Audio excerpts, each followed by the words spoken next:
Good evening, everyone. Today is July the 2nd, 2024. Most gracious and Heavenly Father, we thank you, God, for another opportunity of prayer. We thank you, God, for just another chance to say thank you. Thank you, God, for life. Thank you, God, for health. Thank you, God, for strength. Thank you, God, for family. Thank you, God, for just your mercy, your love, and your kindness, oh God. We thank you, God, for the gift of salvation, oh God. We ask you, God, that you would bless this broadcast as well as the viewers and their families and loved ones. We ask you, God, that you would also just enjoy us. Let us have a moment of peace, fun, laughter, and unity with one another. We ask all these things in the mighty and the matchless name of Jesus. We pray. Amen. Yo, what's good, everybody?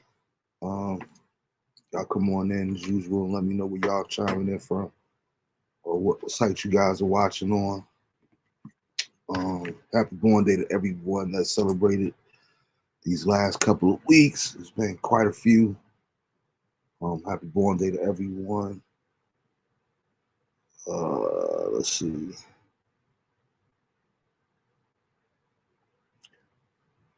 You guys come on in.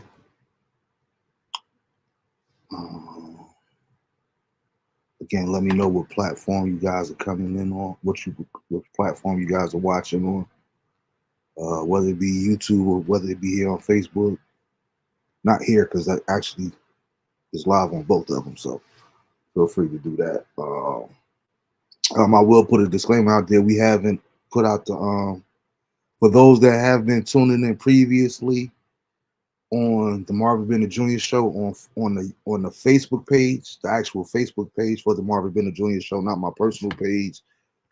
They changed the guidelines for that there, so we have to have 100 followers before we can go back to that channel. The channel is still active, but I need you guys to go over there and follow that channel, become a member of the channel, and tell your friends and family about it that way as well.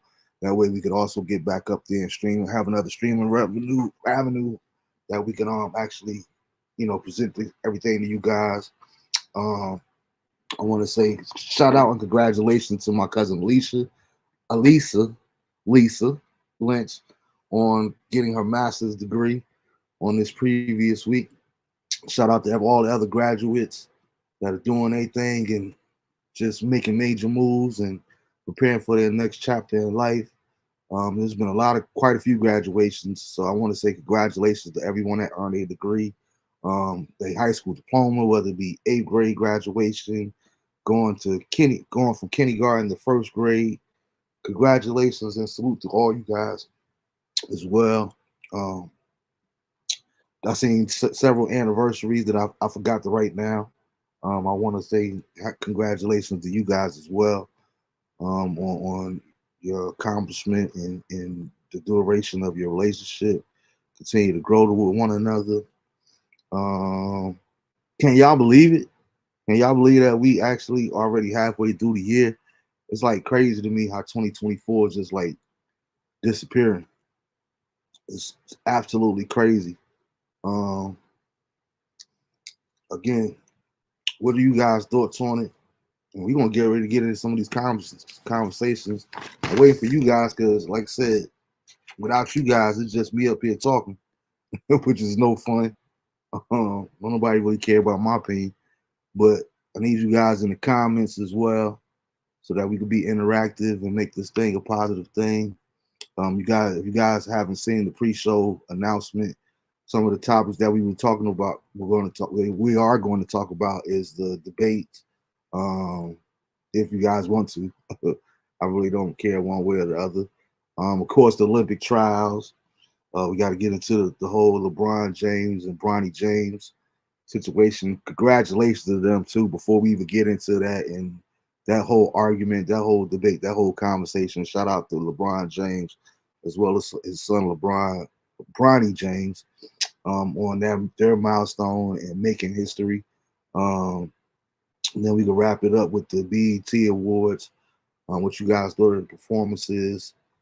If you guys tuned in at all and whatnot, seeing different people posting on Facebook, so I know quite a few people were tuning in. Um, and Rick Ross getting knocked out in Canada. What y'all think about that? We off to a hot boy summer already. Ricky Rose goes across the border. gets knocked out. And that's the thing, like I can't really find any clear footage. So if anybody out there has the footage or know where I can find that at, please get that to me or send me the information so that we could so that I could check that out. So I see them going back and forth and arguing, but the one that I seen, it kind of freezes up, so I can't really tell if Rick Ross gets hit or his security. Everybody keeps saying it's the security guy, but I want to see the footage of what happened. And then I thought it was crazy because actually I was looking for it before we started the show a little while ago, and I'm looking like the piece that I seen said that it was removed from YouTube for being too graphic. I'm like, how crazy is that? You could go on YouTube and see people shooting at each other, people laying in the street in blood and everything else, but you can't see a fight. Like, make that make sense. I don't understand that kind of stuff. It always amazes me the different things that they want to censor and uh what's acceptable and what isn't. I don't understand the rhyme and the reason behind that. Like I said, you can go up here and almost pretty much watch murders on Facebook. I mean, not Facebook, but YouTube. But you can't show a fight. That makes no sense to me at all.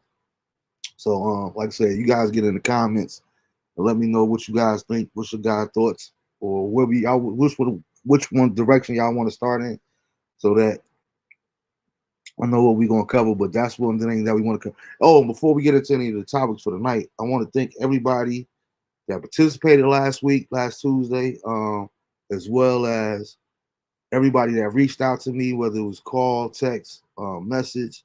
A lot of people who told me that gave me a lot of positive feedback on last week's show, where we did like a prayer circle.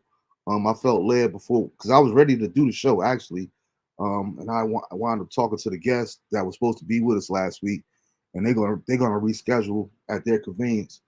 But I was prepared to do a show last week, and I felt led in my spirit just to call the prayer circle, somewhat just for the lack of a better word or whatever the case may be.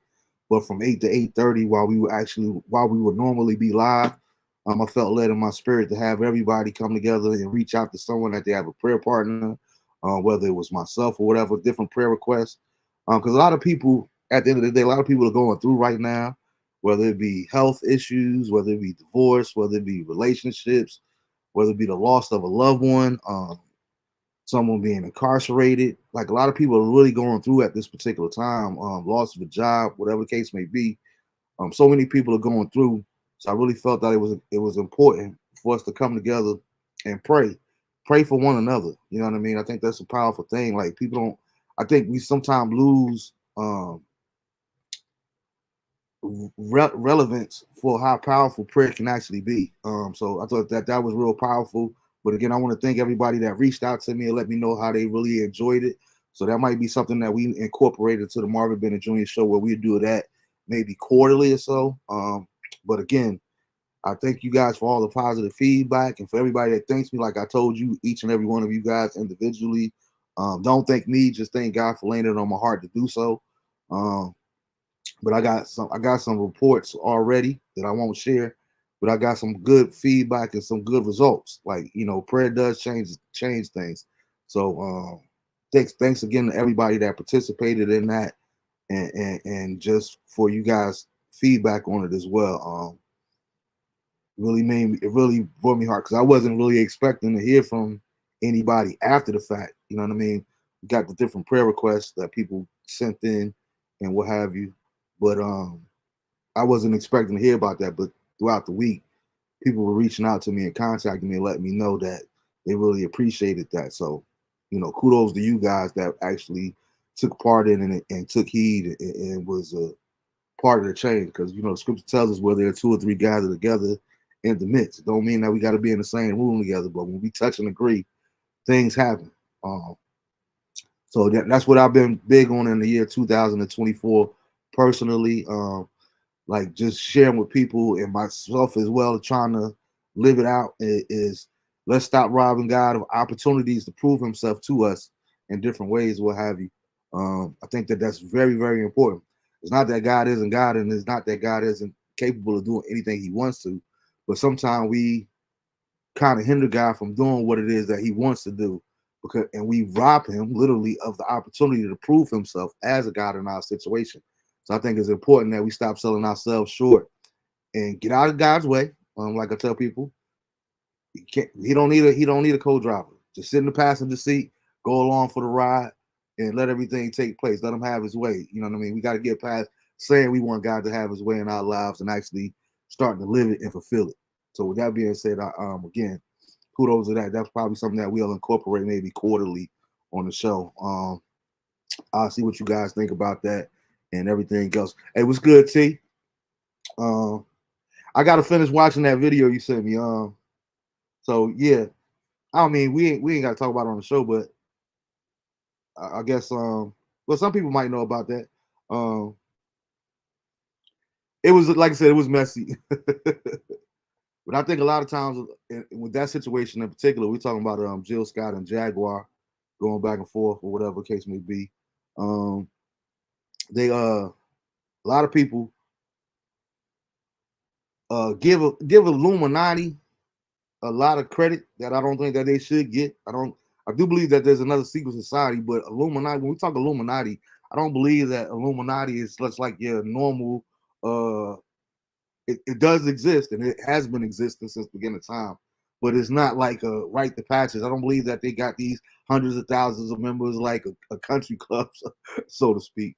I think they have subservient subsidiaries of it, that might be branched off into secret societies of the Illuminati, but the actual Illuminati, no, I don't necessarily buy that.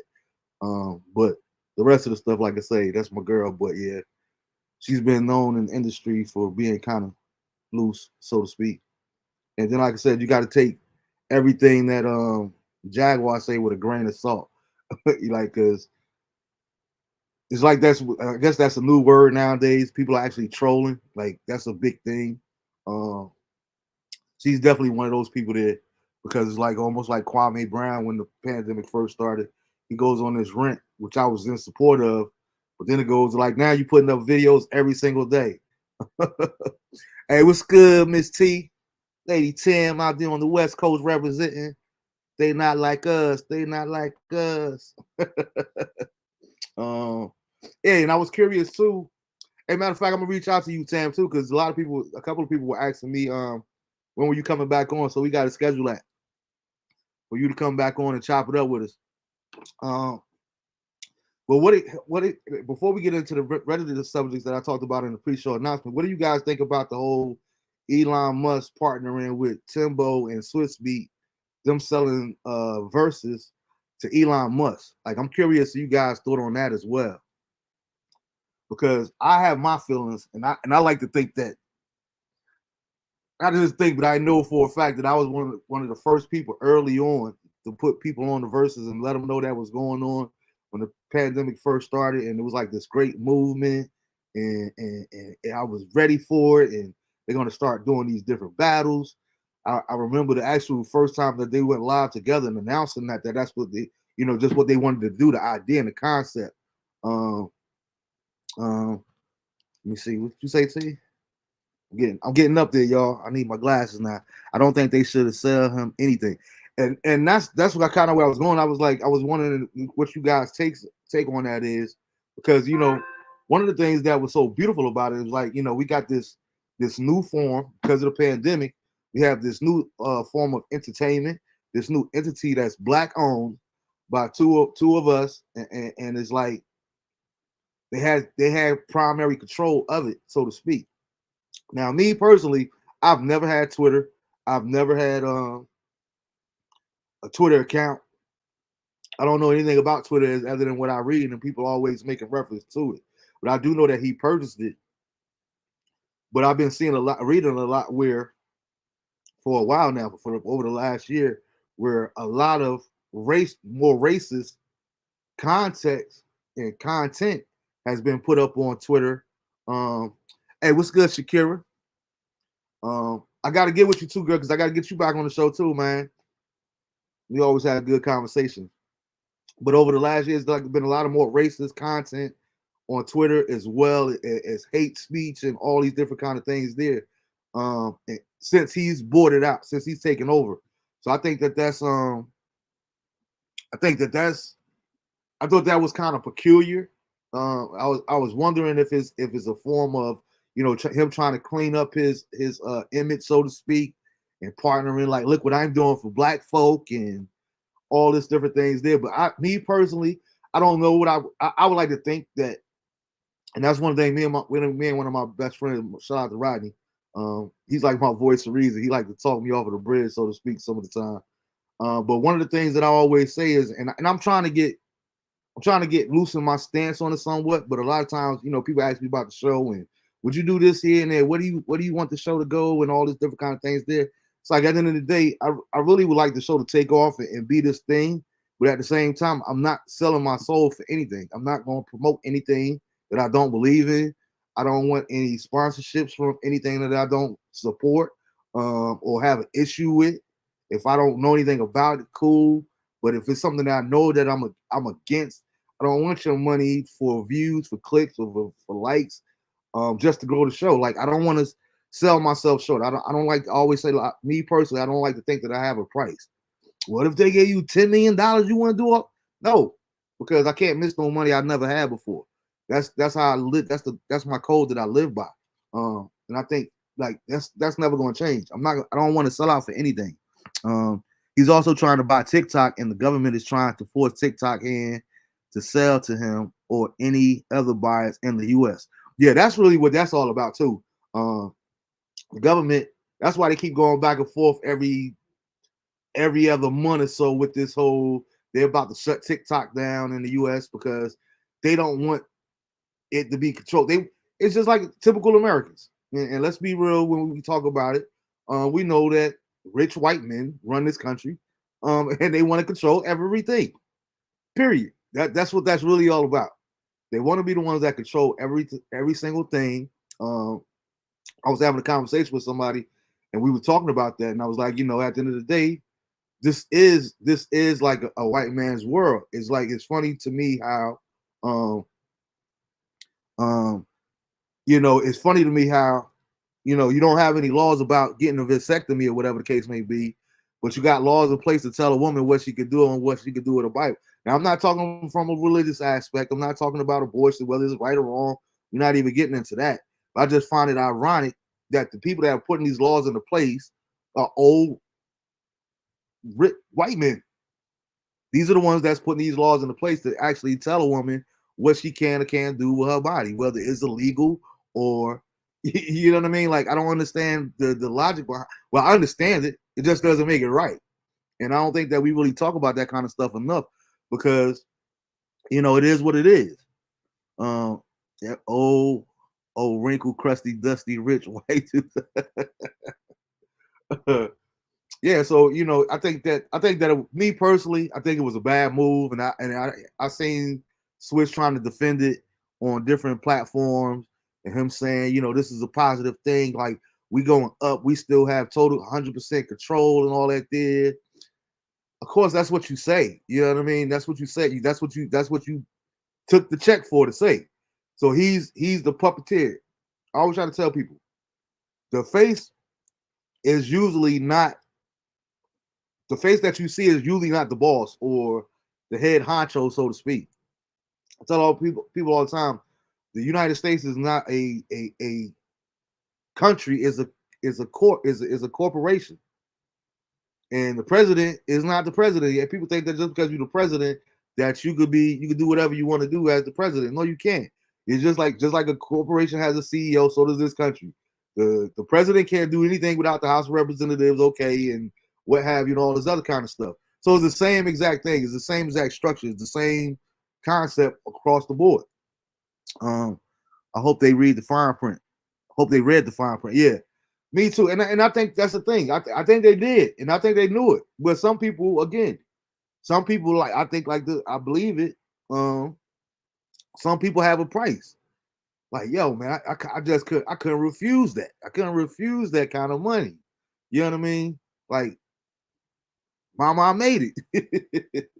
But at what cost? At what cost? You know what I mean? And that'd be my thing. You know what I mean? And so we was just talking about the presidency. Oh, was because do y'all want to talk about the debate or not? Like, I don't really care about the debate or whatever. I didn't even watch it. I just seen the different little TikToks and the pictures, and that's why I put the picture that I put up there to represent the orange and the vegetable. I know it was kind of wrong and off humor, but so what? That's me. Because that's what it looked like. Looked like a senile dude up there with a and Trump up there just making it.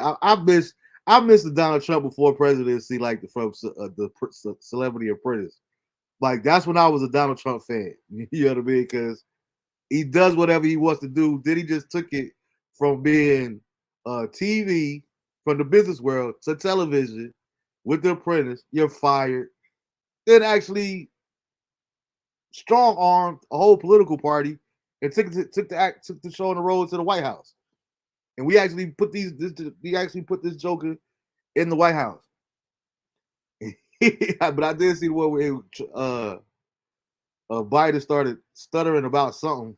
He was like, he went to Donald Trump. Donald Trump said, I don't even know. I don't think that he knows where he's talking about or where he's at.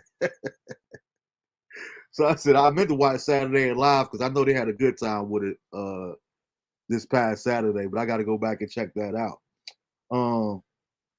But I was reading something earlier in prepping for the show where Kerry Washington, shout out to Kerry Washington because I agree with her. And I was just talking the other week. I remember learning this in school coming up, like the requirements for, I think it was about maybe 4th or 5th grade, what it took or the requirements to be a senator in civics, senator, the presidency, and all these different things here. And you had to be at least 35 years old. You had to be you couldn't be a felon and all these different things. But it was like, I remember even as a child, it seemed like you had the least requirements to become the president. You know what I mean? You had to have more qualification for the lower ranks than you did at actual presidency. And another one was that you had to be born in the United States. Having said that, though, what Kerry Washington was saying, and I wholeheartedly believe that, and agree. She was saying, she pretty much, the gist of what she said was that if Donald Trump can run for president as a felon, they should remove that whole category off of job applications. How do you guys feel about that? She said, I would be. She said, I would be surprised if he's in office longer than he's supposed to be. Yeah, because I mean, come on, man. And like I said, I'm not a fan of neither one of them, to be honest with you. Trump or Biden. He can't make no decisions for me. It look like he can't make no decisions for himself. He almost look like a clone. Like, I be wanting to run sometimes. I wouldn't mind seeing him in person just to see if he actually looked real in person. But how do you guys feel about that? Because I'm in agreement with Kerry Washington on that for sure. If Donald Trump could run for president of the United States, the highest office in this country, and is put out there that he's a felon or a convicted felon now, whatever the case may be, and still in, and that's another thing. Like, how is this dude running for president with all these different trials still going on actively? Make it make sense, people. But this, when I see all this stuff going on with my own eyes, you guys are telling me to believe in politics. I don't understand that. I don't understand that whatsoever. This dude has several cases and charges that's going on right now, and is actually the front runner for the Republican Party to be the president of the United States. Make that make sense to me. I feel like they should take that off and not hold it against people. Absolutely. Work is work. But to her point, like she said, if he can run for president, they definitely need to take that off the job applications. Are you a convicted felon? You know what I mean? Whatever the case may be, whatever that whole little statement is, that should not be on job applications considering the presidency. Just like they like going back and trying to which is taking far too long. Let's be clear, with all these drug convictions and stuff that they're overturning and whatnot because of the new laws that's been put in place when it comes to marijuana, and people that's doing 20 years and all these lengthy lengths for a non-violent crime, so to speak. They're retracting a lot of those sentences. So the same way they're doing that there, I think they need to get that off the job applications ASAP. Whether or not you're conveying, because that's none of your business. It has nothing at all to do with my work performance, if I'm capable of doing the job that requires, anything of that nature there. You know what I mean? I don't think that should be I don't think that should be relevant. Man, this dude was found guilty of over 30-something felonies. They are postponing his sentencing, which means he's going to pardon his damn self if the people don't get out and vote. Yeah, that's a good point, T. And I was reading something about. No, I seen a footnote. I didn't get a chance to click and read the article yet, but they were saying something to the effect of him. They ruled in favor of him having immunity to some kind of level or to some degree when it comes to his convictions. I'm like, how does that work? Like, how does that work at all? Yo, what's good, Jay? Man, we have become a world debacle. It's crazy this man is even allowed to run for office, but yet a convicted felon still can't vote in a lot of states, etc. Yo, again, like I say, y'all want to tell me to believe and have faith in politics, and we got to work the system, or the system gonna work us, and all that there. Make that make sense. I don't care what you say. Make that make sense. This dude is convicted, like, but oh man, I got to worry about job applications and putting this job application here or this here because I'm worried about what they're gonna say, if they're gonna look back into my background. And we ain't even got to look at this dude background. It's right, it's playing out before our eyes in real time. So if like again, if it's not a factor to become president of the United States, you could be whatever you want to be.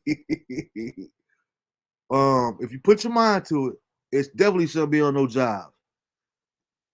T said, but the thing that we ask people have to understand is if you do your part and vote, then they can't deny that he will lose. If you don't vote, he's guaranteed to win. I hear what you're saying, T. But here's my okay. So this has always been my thing when it comes to that. You know, what does the Constitution say? And I don't want to get it. I don't want to turn this into a civics class. But the Constitution states that the pretty much paraphrasing, it's for the people by the people, right? But that means that in all actuality, the popular vote should win the presidency. Shouldn't be dictated by the electoral vote. But me personally, I feel like what they did was they put the electoral vote into play to say, you know what, we're gonna make it look like you guys got all the power that you say that you got. And I don't attack me, because if you believe in voting, that's your right. And I ain't mad at that. I'm not against that at all, because I do believe that there's some merit to it. Having said that, when you talk about the electoral vote versus the popular vote, because like I said, again, according to the Constitution, the popular vote you would think would win the presidency. But the electoral vote, in my opinion, is put into place to say, you know what, we're going to let them think that they have the power to dictate who's going to be in office. But just in case they get it wrong, we're going to put this in play to overturn the popular vote. And people say, well, why do you say that? I say, you go back to 2000, I think that was the year. Al Gore won the popular vote. Al Gore should have been the president, not Bush Jr. If we went by the popular vote, what the people say, the people voted for Al Gore. Al Gore won that. But some kind of way, they went down to Florida where his brother is. That the electoral vote put Bush in office. Make that make sense to me. Make that make sense to me. Jay said, this just shows the lack of integrity, character, and moral decay that we are experiencing here in America. Absolutely. And it's been that way for a long time. And that's my thing, because I'm glad you're here too, Jay, because I want you to get on. By the fact, if you free, because if you can get on camera, let me know. I'll send you the link. I want to have somebody up here with me when I talk this LeBron Bronny conversation. But and that's the thing. The reason I said that about the whole LeBron and Bronny situation is because it's the same exact way. It's the same exact way how in the world, right? And I'm not even with the smoke and mirrors. My thing is I would respect you more if you just kept it real with us, right? Forget what we want to hear. Don't tell me what I want to hear and all that kind of stuff there. You feel what I'm saying? Um, just keep it real with me. You feel what I'm saying? Y'all give me 1 second while I get this. I'll be right there, right back.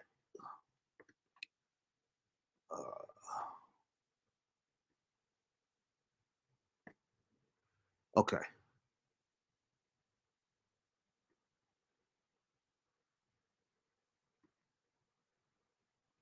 Mm, let me know if you got that, Jay. I tried to send it to you on Messenger. Uh,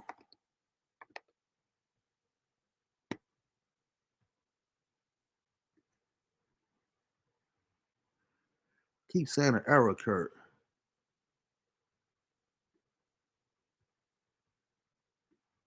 Let me know if you got it, Jay. What type T said? But you have to remember that the people we put in office are the ones that's going to represent us when it comes to the electoral vote. So we can't just vote in the presidential election. We have to always vote. Yeah. Now, don't get it twisted.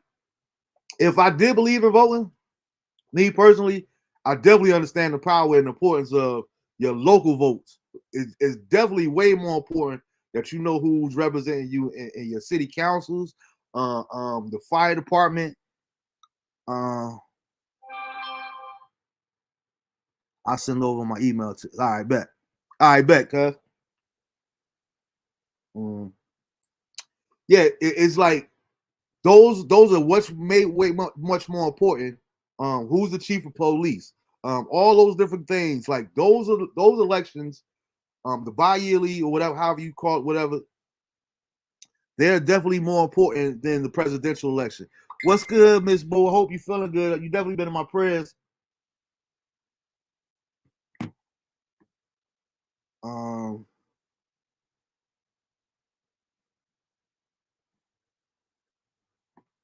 yeah, I think that so that's very important. For you to get out there and vote for your local affiliates, whatever the case may be, because that, like I said, like you say, T, that's definitely more of an important than than the presidency vote. Like you got to vote locally. I do believe in that. I definitely do believe in that. Um, trying to multitask, y'all. That's why I keep losing my stream of thought. I'm trying to get Jay this link. Let me see. 1 quick second. Do. But so even saying that though, T, do you think that he's going to win? Even if people get out there and vote, if everybody that's possible get out there and vote, do you think that Biden is going to win, or Biden should be in over Trump? So I still think if everybody get out there and vote, that I think Trump is still going to win.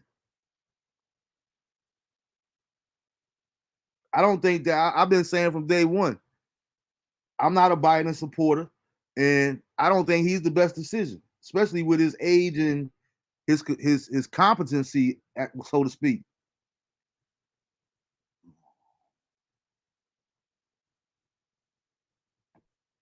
I think that's like I think that's a poor choice.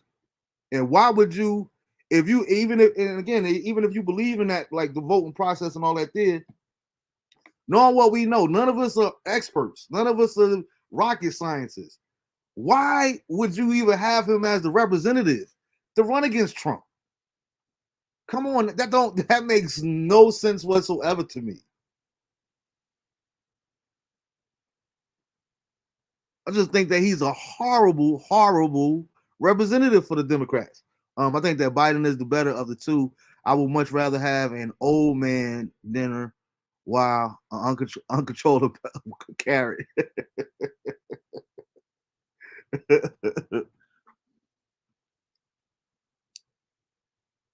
Then an old man. All right, got you. Yeah, like it's ridiculous. It's so ridiculous to me. Like I think it's like they almost set themselves up to fail. It's almost like what's the name years ago. A lot of y'all too young to remember, but I think it was what was it, the 88 election or the 92, somewhere around there with Ross Perot. I remember everybody loving Ross Perot. Ooh, man, yeah. I can get with this dude, man. That mug was like in third place. The next thing you know, this mug jumped out the race. He dropped out the race, and then maybe a month or so later tried to get back in the race. And it's like, dude, come on, man. How you gonna run for the hills when in the middle of battle, and then want to come back and represent us as friend? Like, he lost a lot of people's confidence just by him dropping out. I just don't understand, like, with all the Democrats that's out there, all these people that we see, the old girl from, and not because she's black, but the old girl, the big booty, big back, butch, whatever the phrase was, she should run for president. This person here, I forgot who my brother said, one of the gay guys that everybody was loving, he would get votes. It's definitely more people that they have on that they could actually put out there than as a representative than Biden, in my personal opinion. Because I don't see there's nothing that about him, and people always say, well, what's the problem? It's like I remember I seen it with my own eyes, the video of him when he was in Delaware, when he was the governor of Delaware, when integration first started. And let me know if you got that email too, Jay, because I sent it. He got the who's I talking about? Oh, Biden. I seen him when he was the governor of Delaware, and I think if I'm not mistaken, it's still up. You could probably pull it up somewhere if they haven't taken them all down. But when he was a governor, he was speaking to the board or the Congress or whoever it was. Hey, what's good, cuz? What's good, man? This is like, I want to say this is in the early 70s, maybe mid 70s, and he says, talking about integration in the schools in Delaware. Why would we want them riding on the bus with our kids? Right. I seen Biden say that with his own mouth. Like, so I'm one of those people. I believe in redemption. I believe that people have a moment of clarity. You could change, people could change, and all that there. But when you make a statement like that there, that's rooted, man, you've been feeling that way for a long time, my brother. And I feel like even with his senileness or whatever you want to call it, at this stage, it's just a matter of time before he had one of those what they call faux pas and speak out again. Right. And say something wrong. I just think he's a bad representative for the Democratic Party. Yo, what's good, man? Yeah, he is, bro. He is, man. Can you hear me? Yeah, I get you. You good? Okay, yeah, man. It's I was telling somebody yesterday. I said for the second time in our political cycle, we have to deal with the lesser of two evils. We have to deal with the lesser of two evils, man. And it's sad, man. I mean, that debate, bro. Somebody said Biden need to make sure that from now on he only debate before 12 noon. And that's only if you get up after 11. Bruh. And even they showed some footage immediately after the debate and how oh, that's Ebony calling him down. I had called to wish my goddaughter happy birthday. Now they calling me back. All right. But they were showing the footage. I don't know if you saw that. They were showing the clips and they were showing how Trump, just walked off with his own accord after the debate was over. And then they showed Biden and how he was so slow and he had to be helped down the steps and everything by Jill, by his wife, man. And I was like, oh my God, this is so sad, bro. He need a nurse on call at all times. Yeah, man. That's my thing, man. I'm like, Lord have mercy, bro. I tell people all the time that I'm like, when it comes to positive, to me, that, and like you said, is the choice of lesser of two evils. To me, that's like, yo, do you want to get shot 3 times or do you want to get stabbed 12 times? I don't want to be. I don't want neither. Neither, right? But if I gotta take a choice, I don't want to be shot or stabbed. Bruh, it's crazy, man. It makes sense to me, man. They say he was sick. Crazy. That's my point, Tito. He's always sick. Anytime you see him, the music festival a couple of years ago with Juneteenth, he's standing there. I don't even think he knew where he was at. Bruh, I don't get it, man. I don't get it. And At yeah, all. because I mean they can use that excuse, man, but we've seen multiple occasions, man, Mhm. where Biden just looks like he's lost. Yeah. Mumbling over his words, stumbling over his words and stuff. I was just I was just dumbfounded the other night, but I was like, yo, I couldn't watch it, man. I think I watched the last 15 minutes, man. I couldn't take it. I Yeah, was you like, see, man, you see my post. I was like, I couldn't believe y'all was watching that or the draft. I couldn't take it, bro. I was watching the Oh my Liberty god, draft. the draft was just as bad. Yeah. I'm trying to get familiar with who representing the country in the Olympics. Right, right, That's all I've been right. focused on the last week. I've been watching all the trials. Yeah, man. Badminton. I've been watching all the trials, man. Yeah, yeah, Tanya. I think that was a cover up. I truly believe that was just a cover up. They trying to because they knew how bad he had looked. They knew how bad he had done in that debate, and so they were really just trying to cover it up. Say, listen, he didn't. But the next morning, he like came out firing, Doc. I was like, see that good night's sleep he got. He came out with bullets, Doc. I was like, okay. What you saying? It was That's why they way was past like, his bedtime. yeah, that's why they was like, yo, he does not need to debate at night. I'm not making fun of him at all, but I'm like, I don't know if you've seen it yet, but you know, Bill Winston, he had a big health. Yeah, I saw that. Yeah, and he actually made it to service yesterday. I yeah. don't know if you got to see the When he came I'm back, like, yeah, yo, if there had been a foot race between him and Biden, I think Bill Winston would have beat Biden. he would have beat him, Doc. He would have beat him. He would have beat him. I mean, that's all I was thinking about when he was walking out there. The people were going crazy and praise the Lord. I was like, I'm definitely happy for him. I'm definitely not joking right, or making light of it. right, but I'm like, yo, God is definitely a healer, but he could have beat Biden to the podium. Yeah, bro. No, without question, man. I mean, when I saw that clip of the after debate, I was like, yo, this is sad, man. And he's gonna be the president. I mean, Yeah, come that's why on. I said I'm looking for because all my political news, I get it from Jon Stewart. I'm so glad he's back on Mondays. Like Jon Stewart always been my guy. But just watching him break down the whole because like I said, I watched none of the debate whatsoever. So I just seen like the different clips and stuff. But to see Jon Stewart, if anybody that haven't seen it, go see Jon Stewart break down what happened at the debate. Oh my God, it's hilarious. Oh, he summed it up perfectly. I gotta check it out, then. I gotta check Hey, it so out. T, before we get on to the Bronny thing, which again, what I asked earlier, what y'all think about this whole Rick Ross getting knocked out of Canada, man? What? Hold up, Rick. He did a concert up there. I think it was the day before yesterday. Saturday. And they when the show was over, he ends with the "They Not Like Us," the Kendrick Lamar song. He had to play that in Canada while he's in Canada. And some dude confronted him. They going back and forth. He calling him white boy, this here and that there. Next thing you know, you just see it hook off. They saying his security, because a lot of this post that I've been seeing on TikTok, it's like it ain't a matter of Rick Ross having security. It's just that his security needs security.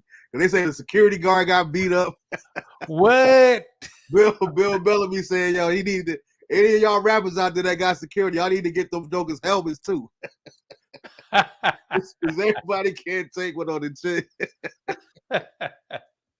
Wow, that's crazy. This whole thing, like, it's something about. I was telling my mom the other day. You know, I've never been into all that. There, put it like this: I'm not for it, but I do. But you know how you cannot support something, but you do believe it. Right. You know what I mean? And the reason I bring that up is because when it comes to whether it be astrology, whether it be numerology, all these different kind of things, what have you. And I was talking about how whether it be universal, it's both universal and spiritual, that I was seeing different posts about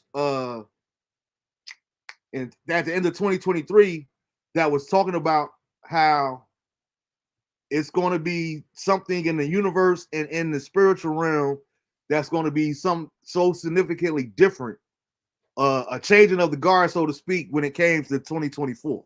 And I think about like how crazy and chaotic 2024 has been since it even is from the Cat Williams Bro, to even how it like, even started, right?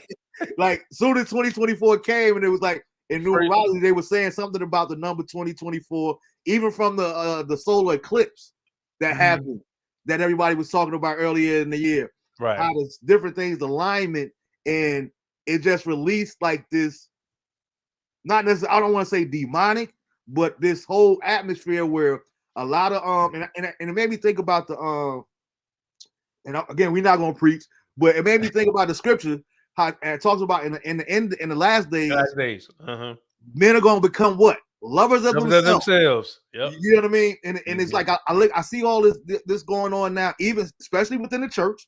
Yeah, we're gonna keep it real. We ain't gonna not talk about it because we church people. Right. But even in the church, you got all these people that's me. You know what I mean? Right. I'm doing this and I'm doing that and I'm doing that there, and it's my time. And okay, well, what is God saying? Like, how does God feel about it? That part, yeah. Is God incorporated into that decision, or are you just go out here living your best life and doing what you want to do because you feel like you've earned that right to do it? Right. What does God say about it, though? You know what I mean? Do you factor him into the equation? That's the thing, man. We are on my church and my launch team, man. We're on a 14-day fast, and I've been doing 6 a.m. prayer with them on Zoom. And what I was saying that this morning, I was like, one of the things in our prayer is, God, save us from our own ambitions and desires.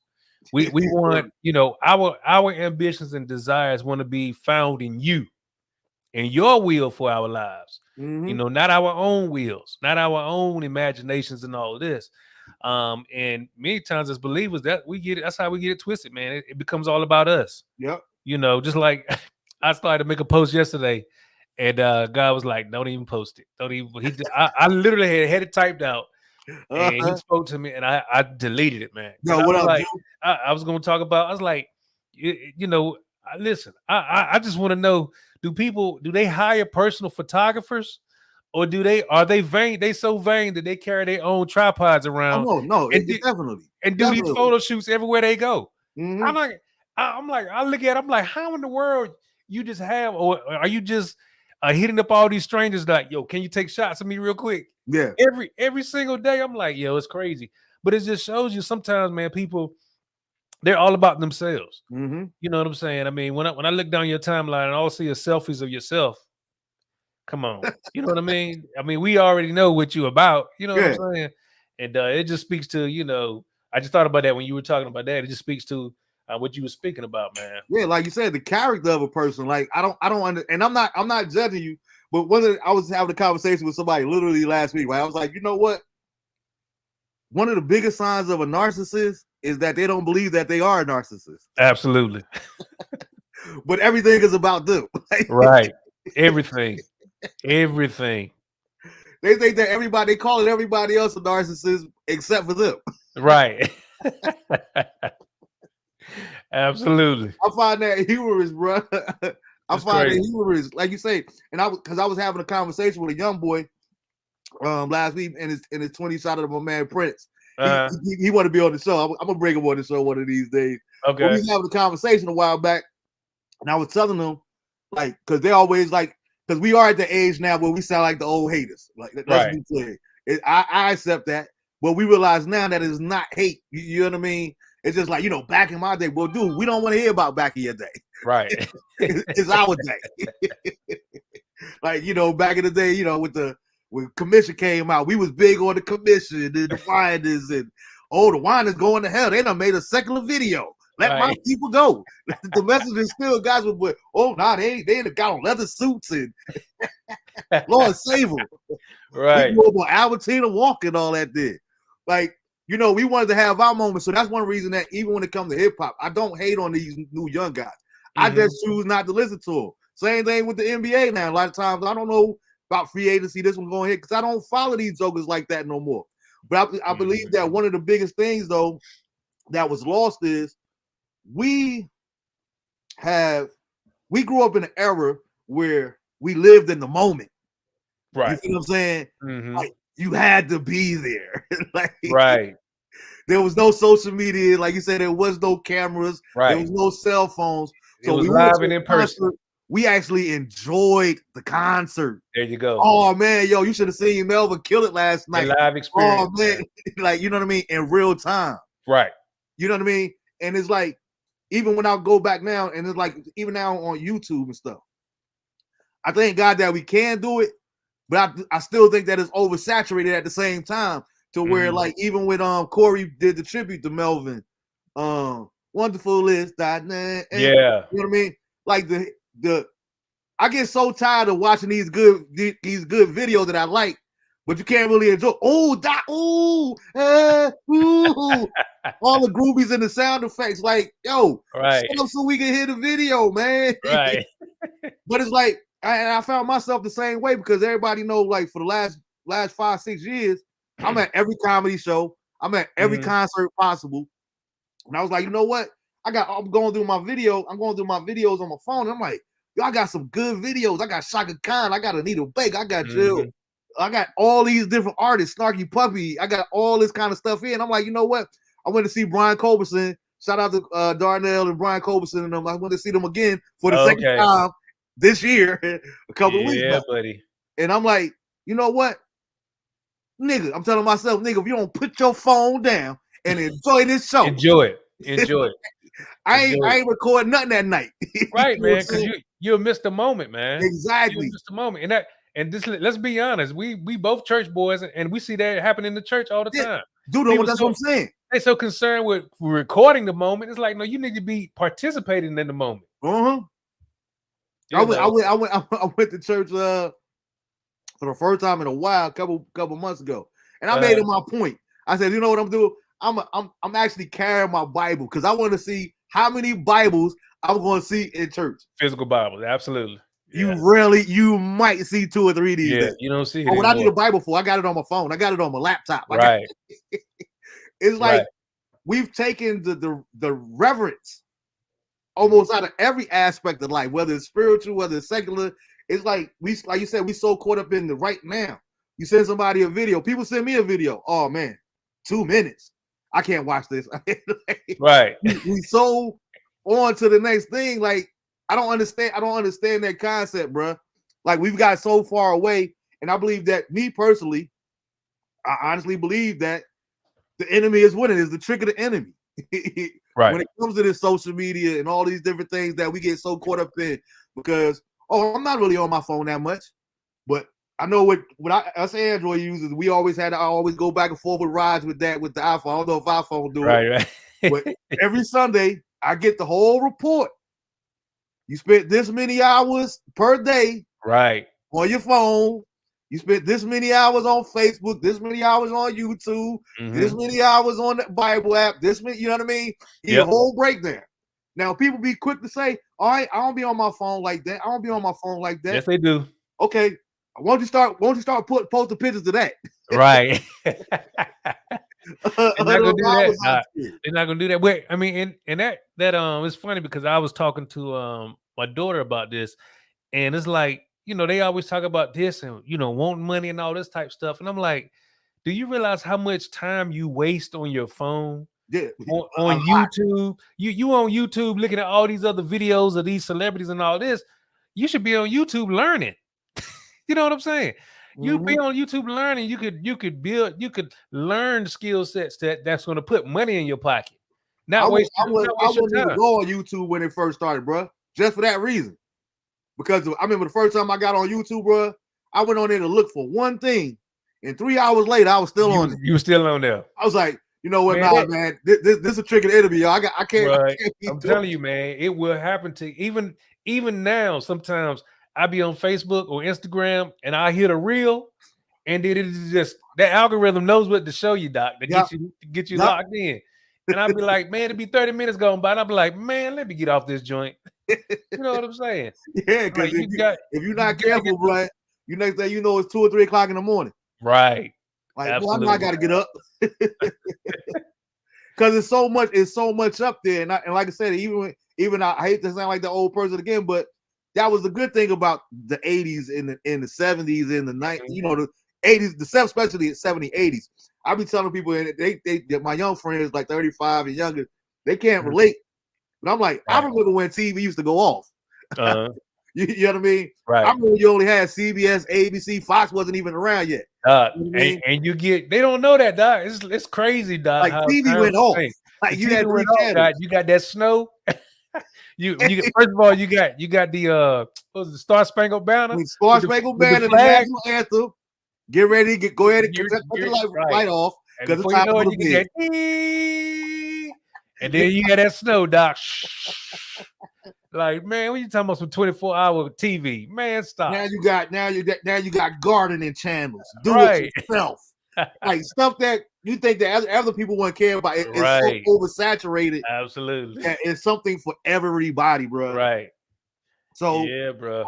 Like I always tell people, the more and more time you worried about that, even if it's in a positive nature, because all of it's not negative. Like you said, you might be learning how to build the bookshelf or learning how to build the house or whatever, whatever your thing is, culinary, whatever case may be. But my point is, the more and more time you're doing that, the less time that you're working on your spiritual man. Right. That's true. You feel what I'm saying? Yep.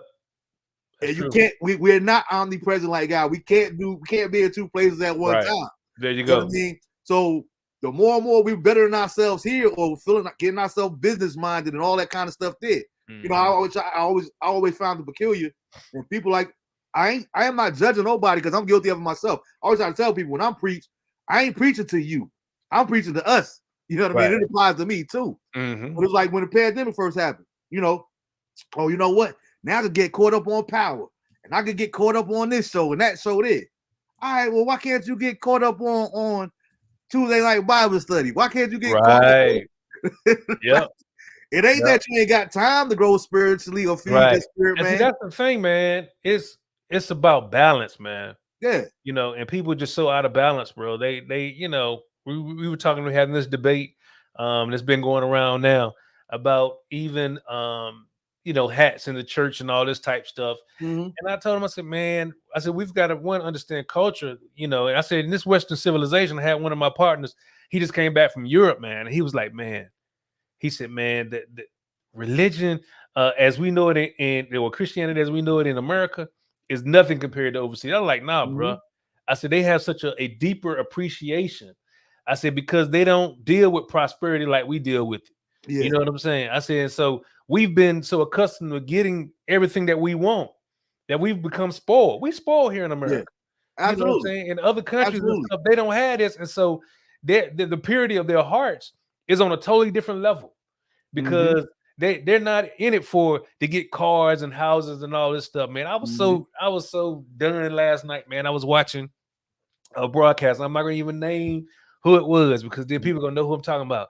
But it was a famous prophet on there, and these mud prophesying talking about, you know, if you run around this church and all of this, God said He's gonna give you a brand new car. I'm like, yo, come on, are we still falling for this? How are we falling for this mess, man? You know what I'm saying? It's just crazy to me. It's like, no, all you gotta do is make sure your credit is right and you can afford it and you can get a brand new car. Let's come on now, you know. And to me, I think one of the reasons that I've always been against prosperity gospel, or I won't say against it, or I find problematic about it, right? For me personally, and I'm not saying it because you're my cousin. I'm just saying, to me, it's disrespectful to the ones that came before us. When you hear statements like, God won't want you to be struggling, God won't want you to be poor, that's blasphemy in my opinion, because who are you to say what God would want for my life? Who said that God didn't call me and my purpose and His perfect will for my life was to be a teacher that don't get paid, was to be a garbage man and impact my community in that aspect? You feel what I'm saying? Right. Or like our grandmother that cleaned houses, right? Who was a bona fide woman of God. God didn't want her struggling, right? God didn't, I don't understand. It's disrespectful to a certain degree. But see, that's the issue with the prosperity gospel. See, the true gospel of Jesus Christ, the true gospel of God, the Bible. Guess what? That gospel, it'll work here in America. It'll work in Africa. Where they have torn down villages and all of that. That's what the gospel is. So if it can't work there, that in the poorest countries in the world, then it's not the true gospel. And that's what's wrong with the prosperity gospel. It's not to say that God does not want us to be prosperous. Yeah. But the prosperity gospel is built around the materialistic elements. And that's not what it's about. And that's not what it's about. Because you can have the biggest building, you can have the biggest community center, Exactly. 10 cars in the driveway, and still die and go to hell. There you go. Period. Period.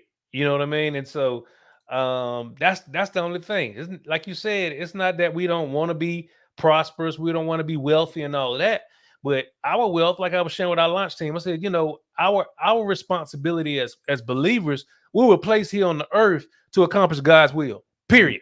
Yeah. Period. Yeah. You know what I'm saying? Period. To have that relationship with him. And of course, you know, Adam and Eve broke that. And so God's grand narrative, we are part of that grand narrative and bringing all of his creation back to him. And so everything that we do should flow through that. You know, our worldview, our view should be a biblical worldview. You know, when we were talking about politics earlier, and people asked me, I was like, well, I don't subscribe to each, you know, different parties and all this type stuff. I'm like, no, I subscribe to whatever the word of God says. Yeah. You know, and that's the tenets that I go by. And unfortunately, we have to vote according to or as close as possible, right? Because no party is perfect. Yeah. You know what I'm saying? All of them got issues. Even I know the Democrats don't think they got issues. They got issues. The Republicans got issues. But you gotta vote your morals and your values as close as possible to, you know, to whatever aligns to your biblical worldview. Yeah. And at the same and in the same regard, in addition to that, even when you want to go to the Bible, that's one of the reasons that it says, render to Caesar what is due to Caesar. There you go. And that's why they talk about keeping the church and the state separate. Separate, right. Because it's going to be a conflict of interest if we really get down to the. It's going to be a conflict of interest. It's going to be, period. It's not going to line up. So like you said, you got to pick your poison, so to speak. Right. That's why somebody, one of my members like, you should run for office. I was like, no. I don't want those problems. No, I don't want that. And I no. They don't want to deal with me on that. Word up. No. I don't want to deal with it. You know what I mean? You know what I'm saying? Yeah. You know, because like you said, it's a conflict of interest, man. And if I have to lay down what I believe in order to do a job, then that I can't sit. That's not going to sit well with me. And that's exactly why I opened the show up talking about that, because you know people always ask me, you know, what about the show? Like, well, you know, you could get money out there. You know, there's sponsors out here and all that kind. Listen, man. If there's only 20 of us every week, that's what it's gonna be. Right. I'm not chasing 2,000 likes and clicks and followers. I wouldn't mind it, but I'm not selling out. Right. You know what I mean? For people to be, oh, now man, we see where we could take you, and I'm good. I'm good. Right. But nobody know who I am nationally. Because I always try to tell people that people could call it cocky, arrogant, whatever you want to. You know me all my life. I've been saying that since I've been 12. Like I've been a celebrity my whole life. It's just the whole world don't know who I am. Right. So the money ain't gonna change that. Right. There you go. So what's your take on this whole Bronny situation, man? And again, before we even get into the debate and all that there, regardless of what people's stance is or the viewers out there, what your take is, hats off, kudos, salute to LeBron James and Bronny James for making history. We're gonna start with that. This is something that has never been done, particularly in the NBA. Something that I was calling and predicting maybe 10, 15 years ago. I was like, yo, because I'm not in that whole LeBron is the greatest. I don't like to even have those debates, period, like who the GOAT is and all that kind of stuff there, because it's too hard to decipher. Right, because of the eras and all that. Different eras and rules, all that. Rule changes is the big part of it. That's the big one. That's the big one. You know what I mean? So, however, and I know people always like, how you a USC fan but can't stand Mike? Because I don't like Mike as a man. That's why. It never will. You will never see no Jordans on my feet. You ain't gonna never. It ain't happening, bruh. And I'm a diehard Tar Heel fan.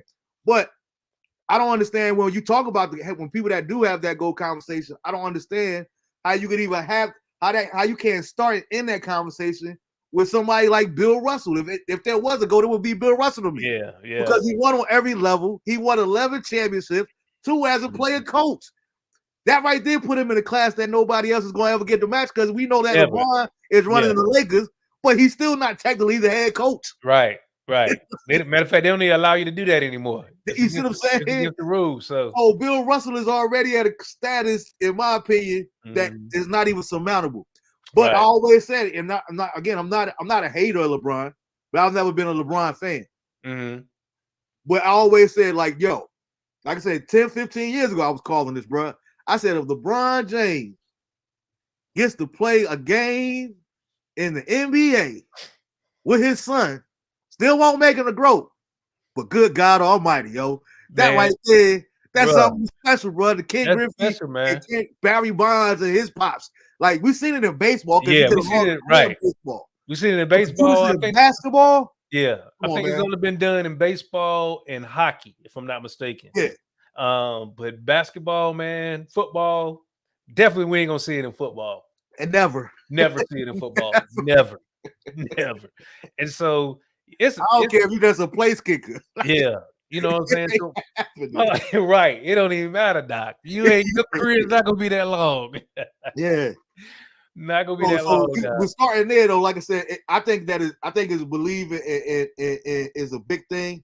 Now we got to break. To me, I feel like the conversation got to be broken up in 2 parts because of 2 different things. Okay, you know what I'm saying? Like all the hate conversations. We've been on Facebook. We see all the different conversations on Facebook, YouTube, the whole nepotism and this here and that there. How you gonna hate on a man for getting his son a job and all this kind of stuff here? And he is people that worked hard for this shot here. How he just gonna come in here and take somebody? He only averaged 4.5. So this is my take, and you can follow up after me. This is what I look at, right? As far as the nepotism part of it, I'm all for that because white folk been doing this since the beginning of time. All right, we 2 church boys. How many times we even seen it in church with black folk? Nepotism. You know what I mean? And my point is, the reason that I said it's 2 different arguments because just because your father was a great preacher, don't mean that I want to hear you preach. Right. You feel what I'm saying? Right. But you get passed down the church, even though you don't have that same gift and that same anointing, so to speak. That's true. That might not be your thing, or vice versa. You know what I mean? So as far as that part of it, LeBron being able to be in a position, just like Giannis, being in a position to say, you know what? My brother need a spot on this team. Right. You feel what I'm saying? Yep. I'm all for that, yo. And if I got the pull to be able to do that, you can hate all you want to. Right. My son gonna be here. My cousin gonna be here. My niece gonna have a job in the front office. You know what I mean? Because that's what we work for. They don't want to see us in that kind of stuff. Like I was reading this report. I was talking. Matter of fact, I was talking to Life the other day. Shout out to my son. I was like, yo, I said, I don't know if it's been true, but I heard it was rumors. I was watching Cam and Mace talk about it on It Is What It Is. It was like, yo, pretty much what it is we finally got a nigga in position. Talk about Rich Paul. It said Rich Paul was going to all these different owners. Like, all right, play games if you want to, and go after LeBron if you want to. Think you're gonna get LeBron, yo. We're gonna ship him over to Australia. Right. I was like, I love it. Because they've been doing this all their lives. You know what I'm saying? Now, having said that, do I believe that Bronny, athletically and basketball wise, should get this opportunity? Absolutely not. Right. Like, and even Bronny, I want to do it on my own merit, and I don't want to play for my dad and all. Listen, we understand what you got to say, but I'm always about keeping it real. You know what I mean? Let's not act like your last name being James ain't got nothing to do with you playing for the Lakers, bro. That part. Because if your last name wasn't James, we will be talking about you, period. Like, period. And I give him kudos to him with the cardiac arrest and all that there, and he came back and all that there. But I'm like, I still don't know if he was good enough to get to the NBA on his own merit. Now, again, there's been times that even at the church that we used to go to, VPF, there's been times where I might not been the main drummer, but if ain't nobody on here, hey, Jay, my cousin, I'm about to go over here and get on the set. Right. You know what I mean? Especially if there ain't no drummer here. You feel what I'm saying? Now, if I had to know you, then they might, who this dude over here on the drum? Right, right. You feel what I'm saying? Right. So get it where you fit it. And I ain't got no problem with it. Hey, I'm sitting here because I ain't the best, but I'm sitting here because my cousin over here. Right. You feel what I'm saying? Yeah. So I believe in taking accountability and owning it for what it is. But I'm not mad at LeBron. I'm not mad at Bronny for being in a position to get this handed to him. Right. Now, I pray that he actually work hard, and I hope we actually get to see them play together, because people keep failing to realize that too. I'm like, why are you guys so upset? First of all, he got to make it through training camp. He said, I still got to make the team. Right. And it's still like, if they get up 30 points, you think LeBron coming back in the game? Because me personally, I believe what it is a big money thing. Like, they're going to drag this out. Let's say, hypothetically speaking, even if he was good enough to compete with D'Angelo Russell, whoever their point guard is, whatever the case may be, they're going to milk this to the walls fall off just to wait for that moment to see father and son on the court together. Absolutely. Even if he was ready day one, which I don't think that he is. Right. But even if he was, it's not going to happen right away. It's not going to happen, Doc. It's not going to happen, man. I put that on my post, man. Well, let me address both issues. Yeah. So the hate thing, man, it's crazy. So my take on it, and I agree with you. I we've got to celebrate, man, and congratulate this feat, bro, because it's unheard of, man. This is the first time this has ever happened. You know what I'm saying? Oh, what's good, Mar? I was saying what's up to my man Mar. Okay. For some reason, this comments not coming up over here. Oh, okay.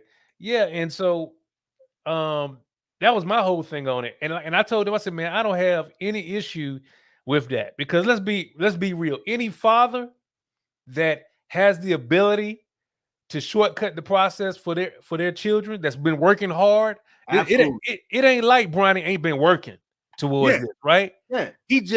He's just not there yet. Now that's the issue that I had. I'm like you. Bronny ain't ready.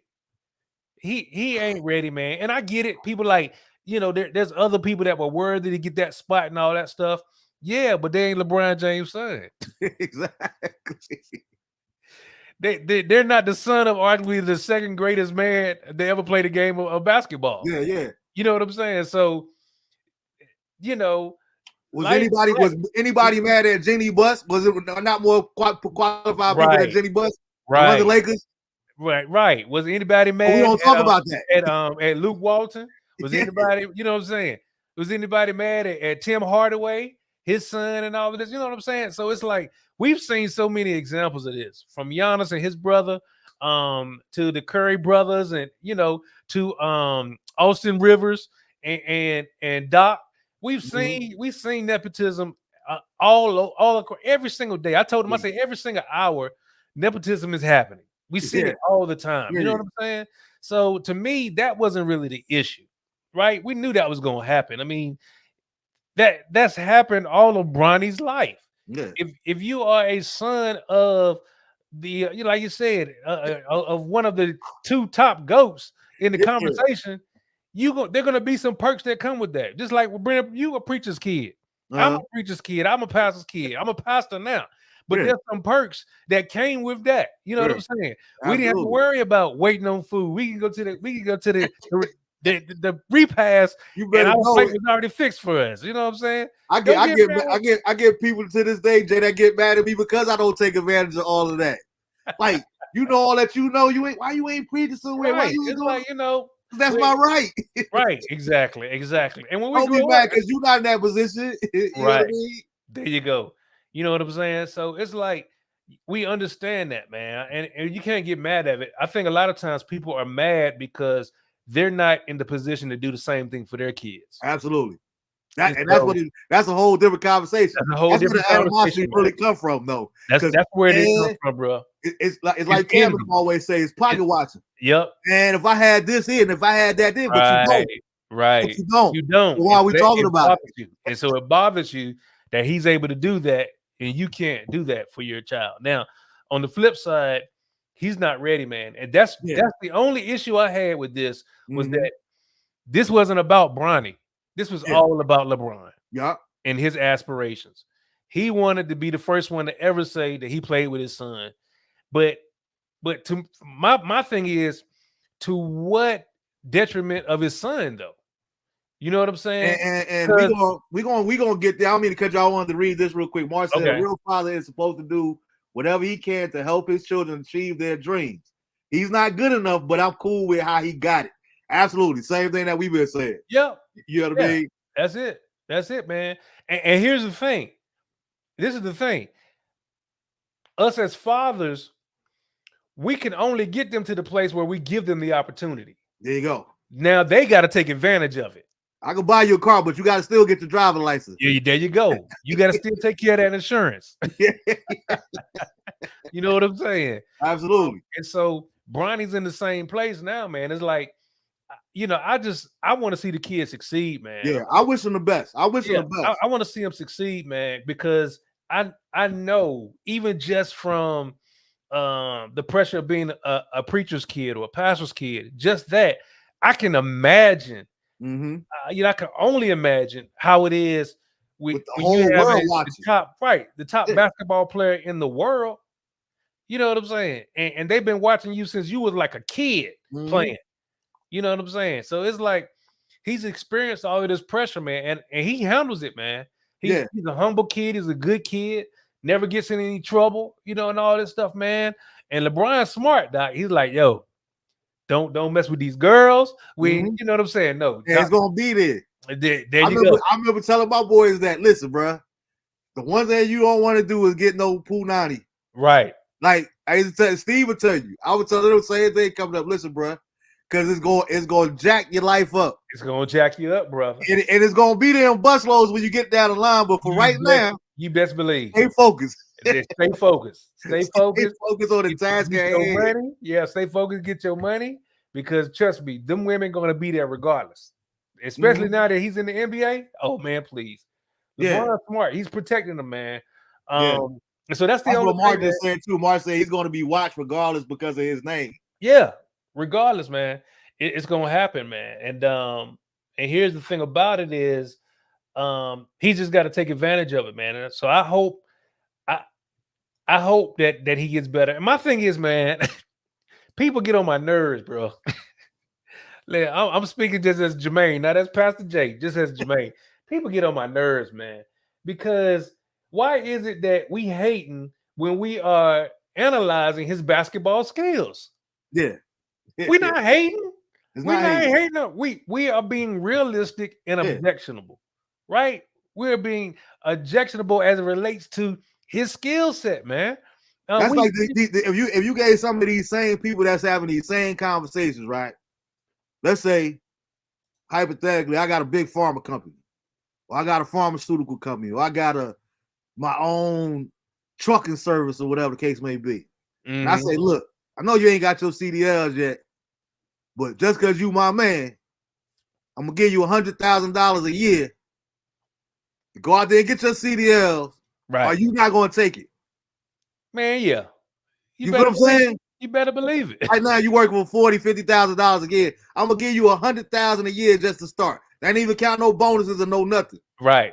You think they ain't gonna jump at that? Man, they gonna. Why you gonna get at another man for getting the opportunity, taking advantage of the opportunity that was given to him?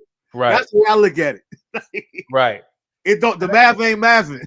and then they hating on Bronny. I'm like, yo. I'm like, come on, y'all. I'm like, don't be mad with him. He just, he's accomplishing his dream. His dream was to get drafted. Now, whether he got drafted on his own merit or the strength of his name, it does not matter. This is the real kicker for me, and you can chime in on this, Mark, too. This is the real kicker for me. The reason that I'm hoping that he make it, I'm hoping he's good enough to last in the league at least like 4 or 5 years. And here's why. Because if LeBron get to come in, can stay around long enough to play with Bronny and Bryce, Doc. Listen, I told my boy, write the book down, close the door, history. I told my boy the other day, he's a huge LeBron fan, and we always have a debate over who the GOAT and all this stuff. Just for the mere conjecture of it all. You know what I'm saying? And but I told him, I said, man, I'm gonna be honest with you, bro. I said, if this Joker lasts long enough, he needed 3 years. If he lasts long enough, and he gets Bryce drafted to the Lakers, so him and Bronny and LeBron can all play together. Crazy. I said, Doc, he's gonna go down as the GOAT. I'm sorry, bro. Yeah. If nothing else, he's going down as the GOAT of influence. Exactly. Because truth be told, Bryce is like that. Bryce is a dog. I keep telling everybody, I was like, man, he better than Bronny to me.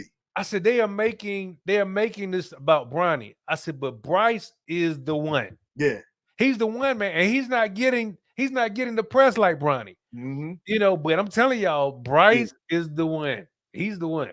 Yeah, Mar said Bryce will be better than Bronny. I think Bryce already better than Bronny. He already better than Bronny, man. To be honest, he got the side, he got the 4-on-4 pause, all that kind of stuff. Like it's the same situation like the Ball brothers. Yeah.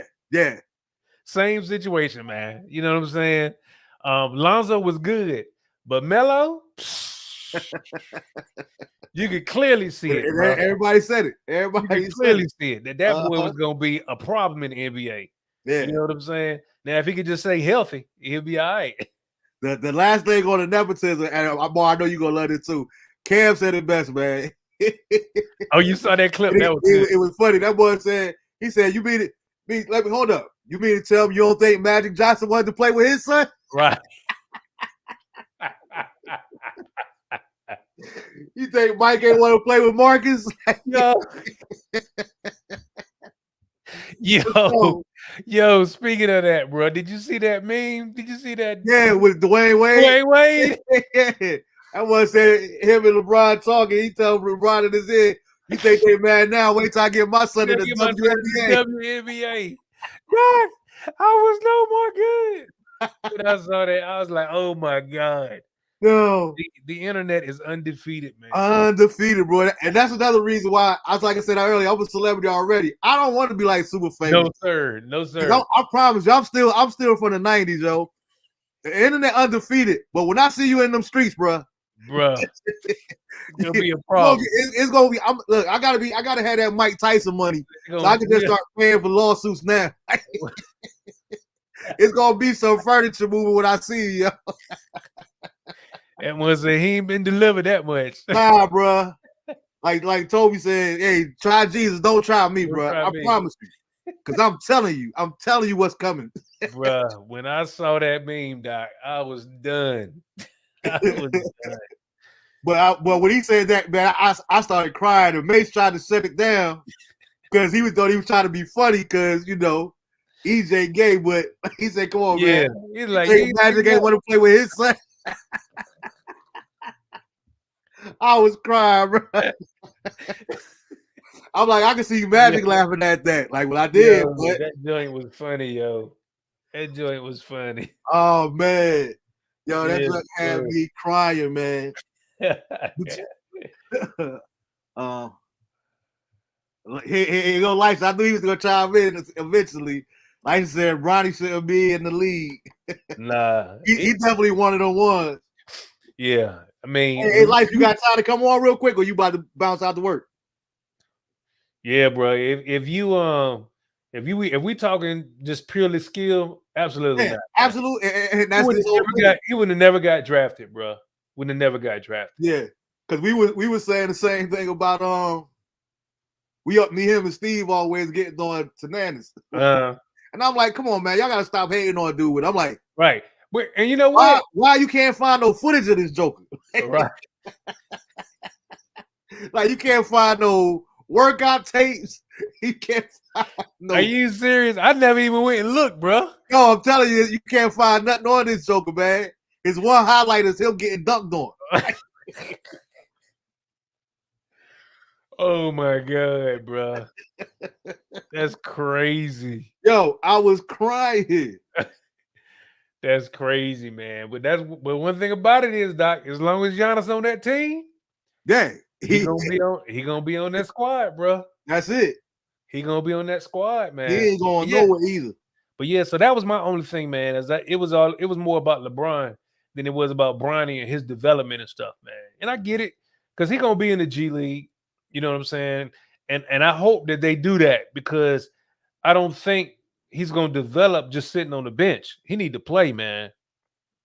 Yeah, absolutely. He needs to play. And so his best chance of playing all the time is going to be in the G League and everything and playing with that competition. Like everybody was talking about, oh, did y'all see him in the combine? I'm like, bruh, the first day he was trash. The second day and the third day he got better. But I'm like, dude, you're not playing against NBA players. You playing against jokers that's trying to get on teams too. So, it's just kind of, it's totally different, man. And so for him to get in that environment, like somebody, they had a meme on there talking about potential starting five for the Lakers and had Bronny in the starting lineup. I was like, man, shut up. This joker will get abused by these NBA guards, man. I remember one day Max got the he gave me a chance to go. Like I remember the first time Max took me to the hoop when I got here, right? But this one me and Max said we had caught up since like Gerald Webb. This mother called me. We were talking on the phone, catching up with each other. Hey man, you said you wanted to go hoop, right? I'm like, yeah, man. So the mother come get me. Then when I first moved down here.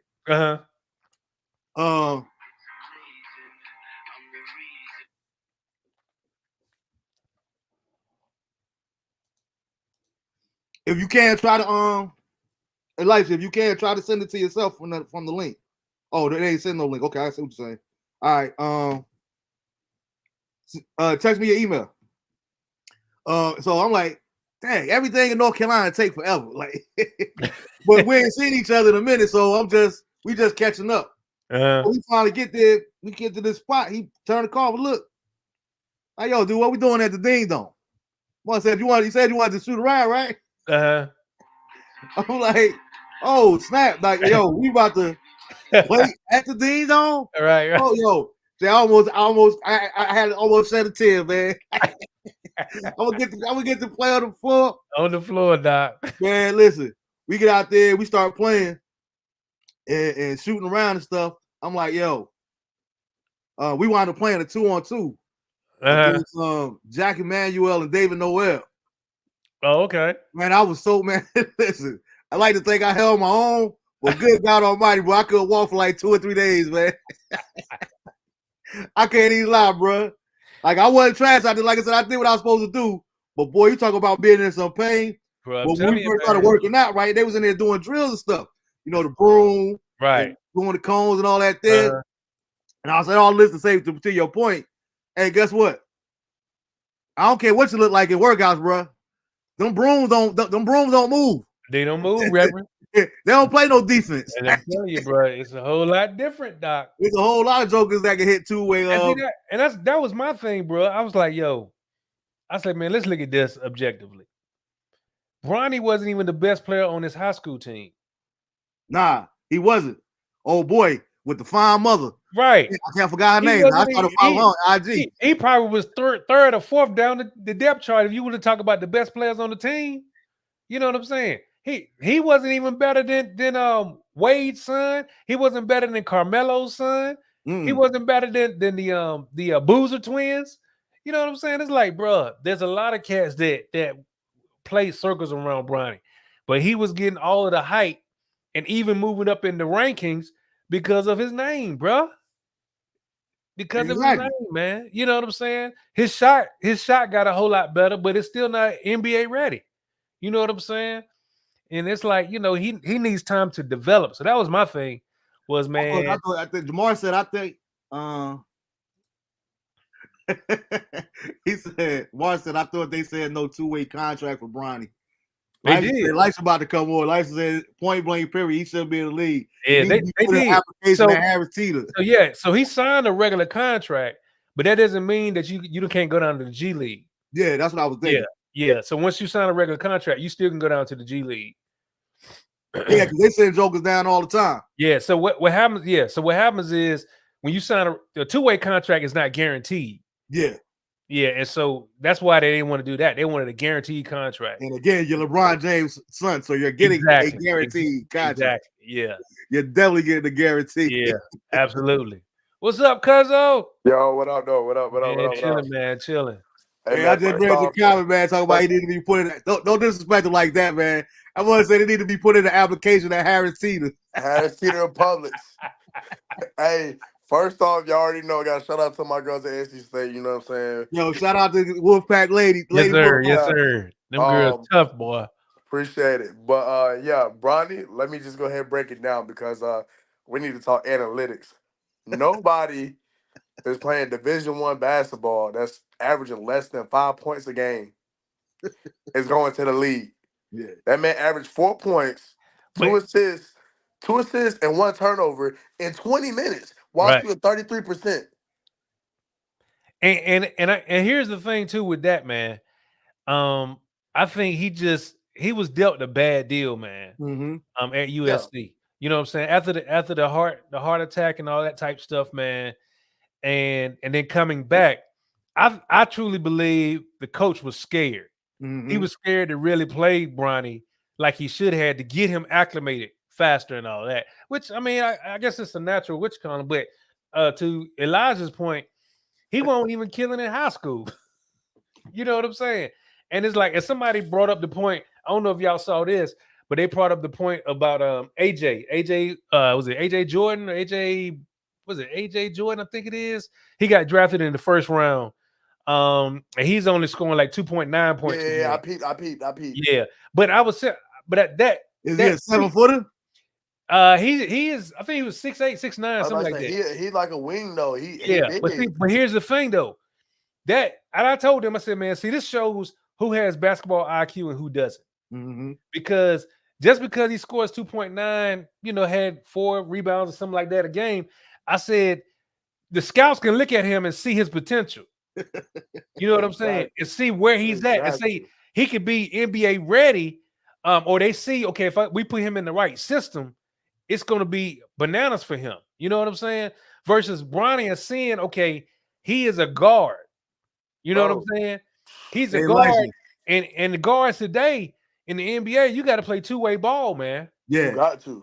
We can look at Steph Curry. When he first came in the league, he wasn't nobody's defensive player. Mm-hmm. But the past 3 or 4 years, years, he got better. But he got a whole lot better. He got a whole lot better, man. And he took the challenge of saying, you know what? I got to improve my defense. You know what I'm saying? Hey, License, Mar said, tell the License stop hating just because his dad couldn't get him into the league. He said, well, I could get you into the church band, though. Hey, look, one thing about it, I ain't never wanted to go to the league. That's one thing about it. I want to play football, you hear me? Right. But nah, it's just, like I said, it speaks volumes, man. I was just talking to 2 of the guys this past weekend, I spent the weekend with Garrison. Some of y'all might know him, Garrison Brooks and Kenny Williams. We talked about it as well. Bro, it just gets to the point at, like, you got to ask, like, what are we doing? Because I'm not going to lie, it's just so many other people that deserve that spot. And, of course, Rich Paul going to do his thing. That's why I keep telling people, like, for the culture, 100% with it. I'm speaking from a strictly basketball player standpoint. You see what I'm saying? Right. Bro, like, and people keep talking about something, well, you know what I'm saying? It was a system he was in, and I feel that. But, bro, I'm sorry. I don't care what system you in, bro. If you still got to get more than 4 points, bro. 4 points in 20 minutes, bro? Yeah, bro. You still got to get more. I don't care what's – and you shooting 33%, which means you're getting shots off. Right. And that's what I wanted to – because one thing I hadn't checked out was his percentages and stuff like that and see how many shots he was averaging. Yeah, so, like, that's my thing. And it's like, bro, like, I'm not going to lie.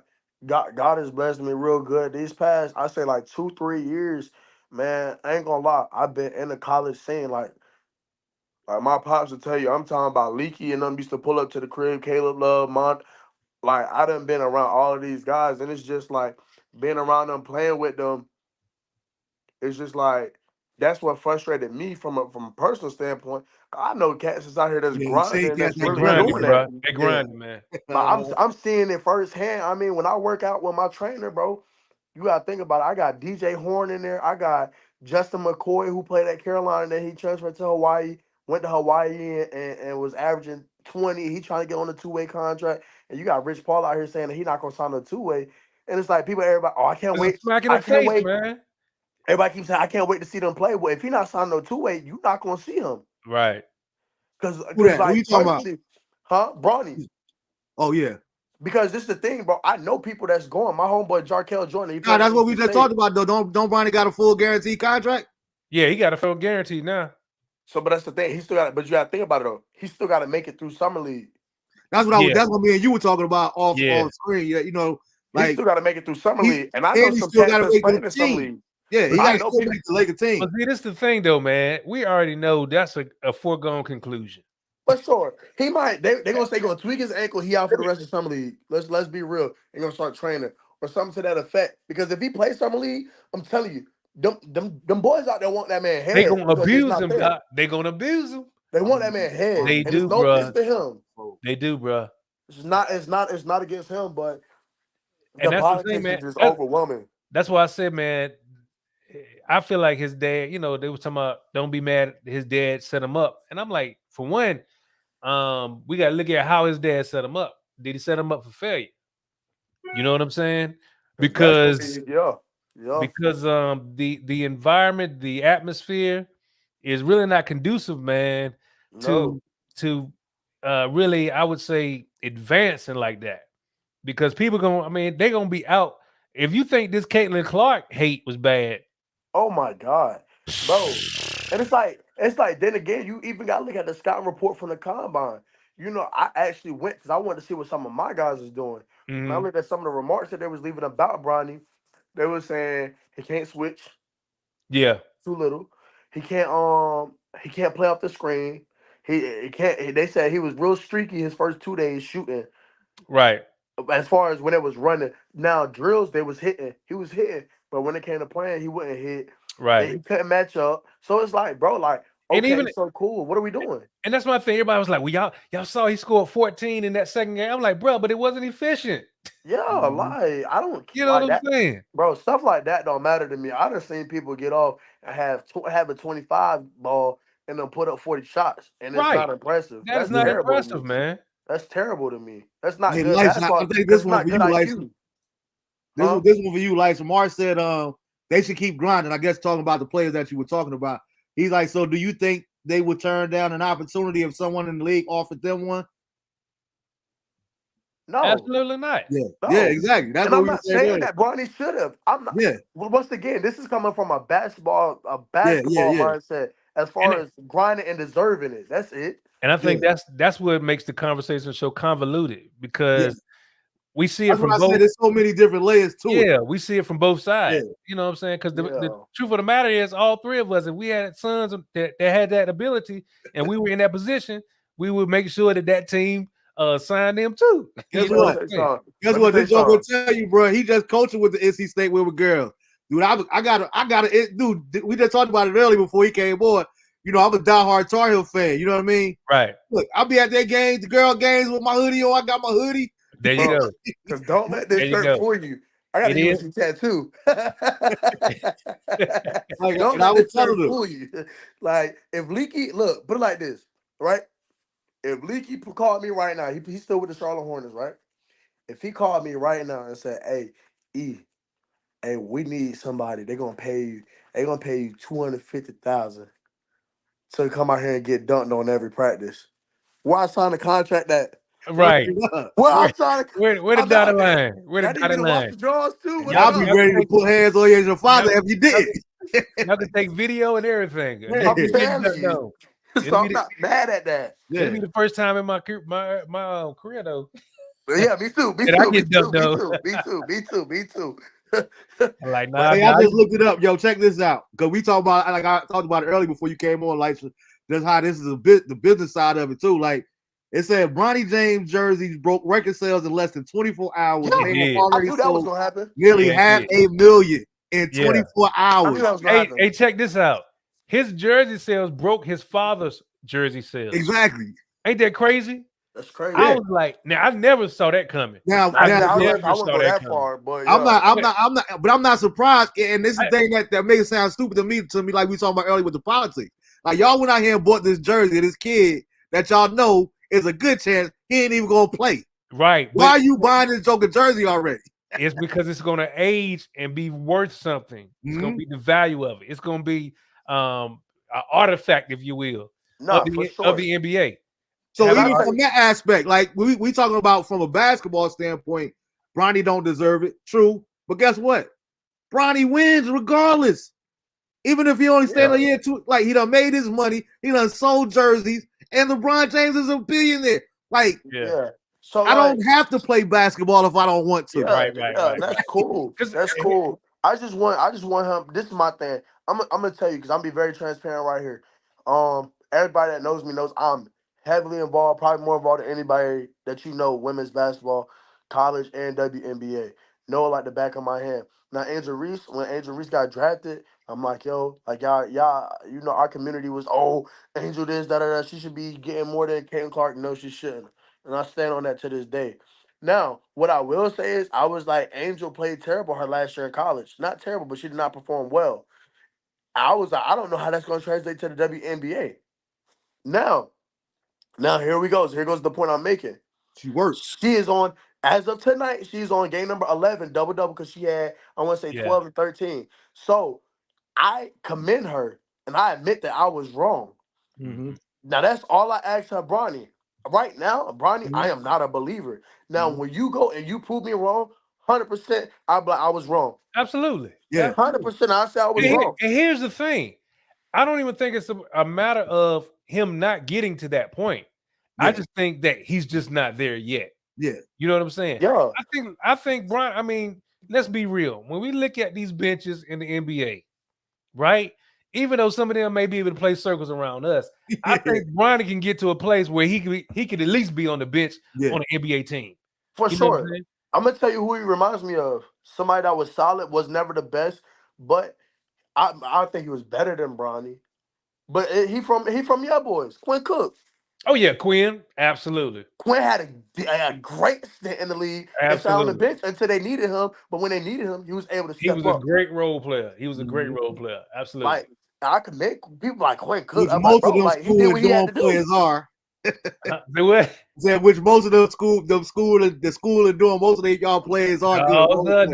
Check the records now, Doc. Check the record. We just had one. We just had one win the chip. So just check the records now. Hey, shout out to my Celtics as well. It ain't like that was the first one in I don't know how long. No, sir, it ain't like it used to be. We had this debate not too long ago too. I had to pull up all the stats on them. They was like, yeah, they had to be quiet on. I said, yeah, but you know what I'm saying. Hey, you people who got MVP though, you see what I'm saying? We didn't get too much into that. Hey, well, check it out before we even get to the Celtics. Mark got a question for both of y'all. Well, he said he think Angel had 19 rebounds tonight, but the question he had was, so what about the coach? Did he deserve the job? And I'll start with an empirically hell to the no. Bruh. No, he did not. You know, he's part of the brotherhood. You know, we dominating in the NBA right now. That's what I was about to say. Yeah. So I just had that conversation with my brother. I was like, yo, like, you know what I mean? Because he was like, who is he? I'm like, yo, like, JJ, one of the guys for real. Oh, yeah. JJ, one of the guys, like, in real life, like, he really one of the guys. Yeah. So, like, that was just another, that was another power move. But this is the thing. I keep telling people, Bron been doing this whole time. You see what I'm saying? For the last 10 years at least. Look at J.R. Smith. Yeah, at least for the last 10 years. Right. Hey, call me to Cleveland. All right, boom. Hey, but wait a minute now. Wait a minute. And you know what? And JR was a good shooter, though. But the Knicks did the same. The Knicks did the same time. But y'all remember the Knicks did the same thing with JR and his brother. Yeah, exactly. You know what I'm saying? So, what I'm saying is, Bron brought JR back though. Oh yeah, absolutely. That's what I'm saying. He was all right. Hey, boom, come rock with me right quick. He was through with that joker after that game, though. Yeah, nah. Yeah. Not like we on my boy JR like that. JR jersey. I love JR. His career went downhill from there. After that game was over. LeBron said, get him out of here, yo. I don't need you no more. The same way I put you in, I'm gonna send you back out, bro. Yeah, but I mean, did he deserve the what's the name? Nah, but I think it would be good for the game. I low key think he'll be a decent coach. Mm-hmm. Yeah, I think he's gonna be, because one thing about him, man, JJ know the game, and that's I've always said he does have a basketball mind. And now, as much as I hate y'all, I think anybody that come out of there, they definitely, you can't say that nobody that come from out of Duke don't know basketball. Right. He know the game, bro. That was my thing. Even more so that he know more about the game. Matter of fact, I think he's better positioned to be a good head coach than Steve Nash was. I could agree. I could agree agree. with that too. I can rock with Yeah. that. I've always said people and see. I never said that he was gonna be a coach, but I've always said JJ and Rajon Rondo will be great coaches Great if they coaches. really wanted to be Yeah. coaches. Them Mhm. two right there, their knowledge for the game is Now, especially so Rajon. Oh, yo, that's if he could get his act together, bro. yeah. And Hey, so let me now put that other, this to both of y'all real quick too, right? Because Mark said, let's check back on Bronny when LeBron ends his final year of contract. I agree with that too. But let me run this by y'all, right? I'm glad he said that because I said the same thing. I said the truth about Bronny and his skill set is going to be told after LeBron retires. Yeah. Because if he retires and then Bronny get cut, we all know what it was all about. Exactly. But let me run this by y'all because you know me, I'm pro-black. You know what I mean? I'm all about black unity and all that there. But one thing I never do is I don't give people. I'm like Sean. I'm not giving people passes just because we black or this black united front where we just gonna turn a blind eye. You feel what I'm saying? Mhm. Like even when the whole Caitlyn and me and Life used to go back with like Angel Reese, I wasn't on the Angel Reese bandwagon. It was just something about her I didn't like. I think she's a great basketball player, but I was rooting more for Caitlyn Clark because I thought she was a better basketball player, better shooter, whatever the case may be. Having said that, right? Talking about JJ Redick, I've been seeing a lot where everybody like, especially us brothers, hey, come on, man. Why Sam Cassell ain't got no job yet? Why Sam ain't got no job? It's time for Sam to step up and get an opportunity. And my thing is this, right? Just because you have a basketball, both of you guys said it when it came to JJ. He has a great basketball mind, right? Mm-hmm. But just because you have a great mind don't mean that you have the ability to be a good coach. Right. I know that firsthand. I wonder is that the stumbling block when it comes to Sam Cassell? Because I do know that Sam knows basketball, but can he relate to players individually? So go ahead. You got it. I was gonna say, I mean, that's a good question, man, because I think a lot of times we don't know what happens behind the scenes. So, like when these guys are interviewing, when they're interviewing, stuff like that, their philosophies when it comes to that is going to align with the general management and all of that of the team and all that. So that comes into play. My whole position on it is I do agree that there's a disparity, a huge disparity. Matter of fact, Cam did a short reel on this. Yeah. When he was talking about JJ, and then he was talking about Sam Cassell, Mark Jackson, and how they haven't gotten these opportunities. Yeah. And we know Mark can coach. And we let's be clear while we talking about Mark. We know why Mark is not in there. Exactly. Mark is not in there because he took a stand for his religious beliefs. His faith. Yeah. Period. Exactly right. And they blackballed him. And it had nothing to do with him being a coach. Because let's be real. There's no way in the world. Steve Kerr championship team. He did. That was Mark's team. And what's interesting is it parallels with football and Tony Dungy. Exactly. I said the same thing. The same thing. You know what I'm saying? They didn't like him spreading his faith and all this with the team and all this type stuff. And so they was like, Tony got to go. Keep that out of our locker room. Right. You know what I'm saying? And then the next year they win a chip. Yeah. With his team. You know what I'm saying? It's crazy, man.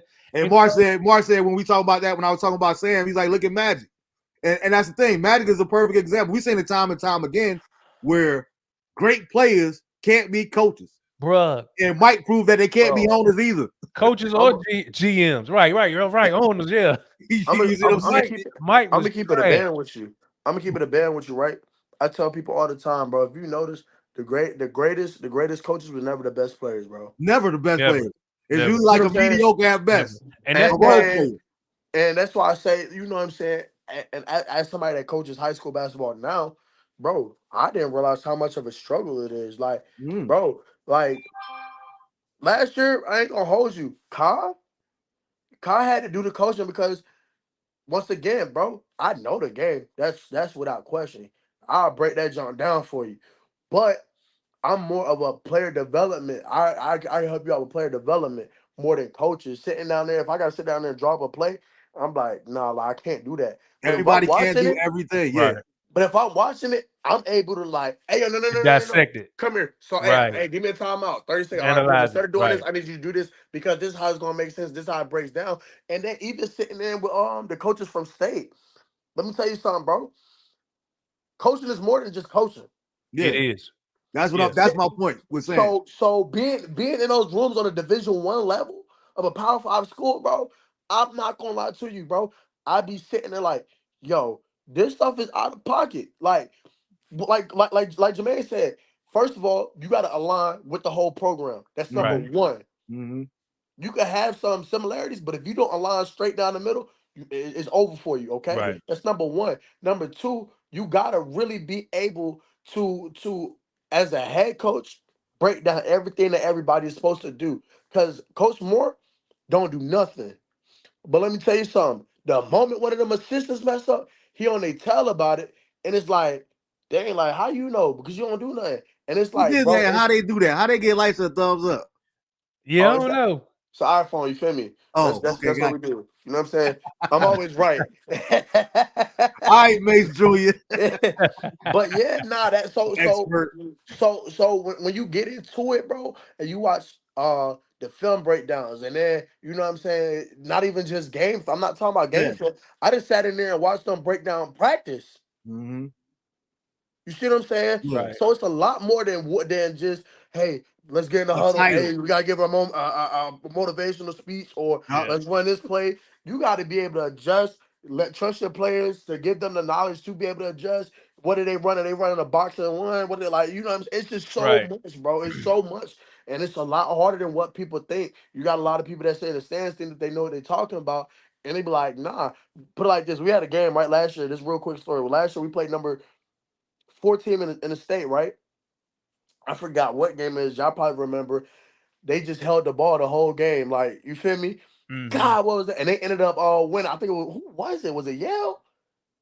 I can't remember. But we ended up using the same strategy. We stayed holding the ball because we in high school. They ain't got no shot clock. We Right. stayed holding the ball.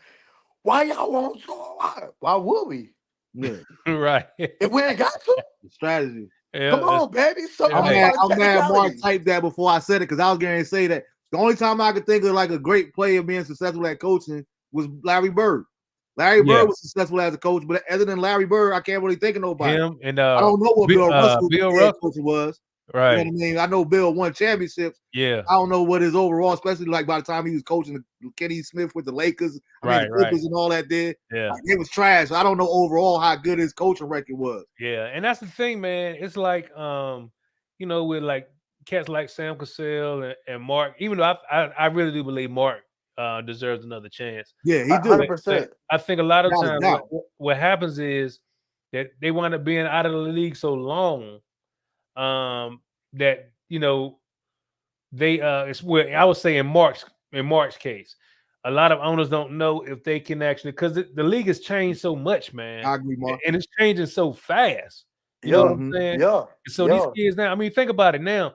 It's literally all about player development now.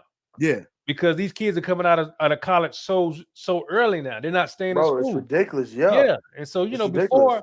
before college was a farm, you know, Yeah. they were teaching them how to play basketball. So when they was Exactly. in there for 4 years and they graduated and came to the NBA, they You knew was what was ready. up. Yeah. And I they was think, ready. my personal opinion, I always say the same thing, and I think that's the downfall of why we used to love. Remember, that used to be the commercial. I love this game. We Right. don't love the NBA no more. Right, We watch right. it, but we don't love it. It's watered down now. You know what I mean? It is, Because very much because so. of that, you didn't go to college just to get an education. You Right. went to college to learn your craft as Your far as craft. a basketball or a football player. Right. And to speak to what Jermaine said, I ain't gonna lie. That's why I've been saying. I think it's been the past 2 years I've been saying it. That's why I think, and no disrespect to him, one of the greatest to do it. That's why Pop need to go ahead and retire.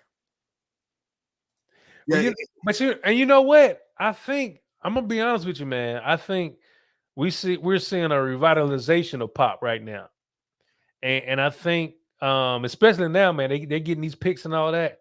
I think we're gonna see San Antonio back on top again.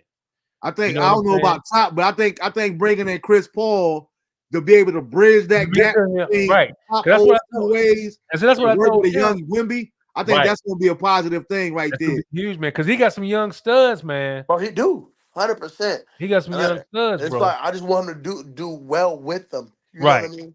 And I And think it's no question to him.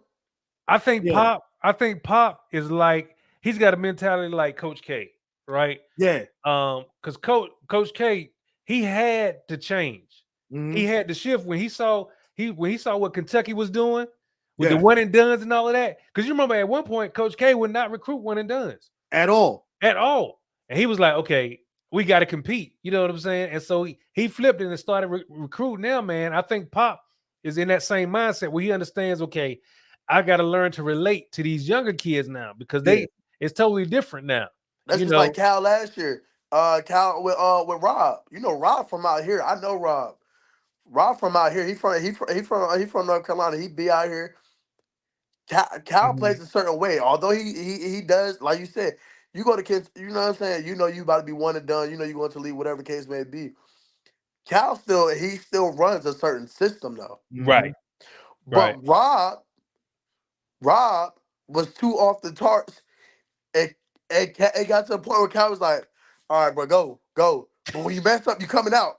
right, But he went and scored 30. You see what I'm saying? right, It right. gets to that point where it's like, okay, like, I got to. I kind of got to go against what I believe, but I got to see how it works. And You if it gotta let don't, them. Right, boom. you And gotta let them. that's part of coaching, right? That's a part of coaching, and Real that's quick, what I think those I are agree the with types Mark. of Mark things. said something real quick. Mark said, Mark can't even get an interview. I think Mark can be still relate to modern day players. Oh yeah, absolutely. And the second point that he made was the NBA should have the same rules as the NFL. And I've been saying that forever I agree. and ever and ever. You I have to agree. be 3 years removed from high school Yep. before you could even enter the NBA. And then Yep. guess what? We get a better quality of basketball A on better the pro quality level. product. Yep. You want to know, because you want to know who's a prime example of that?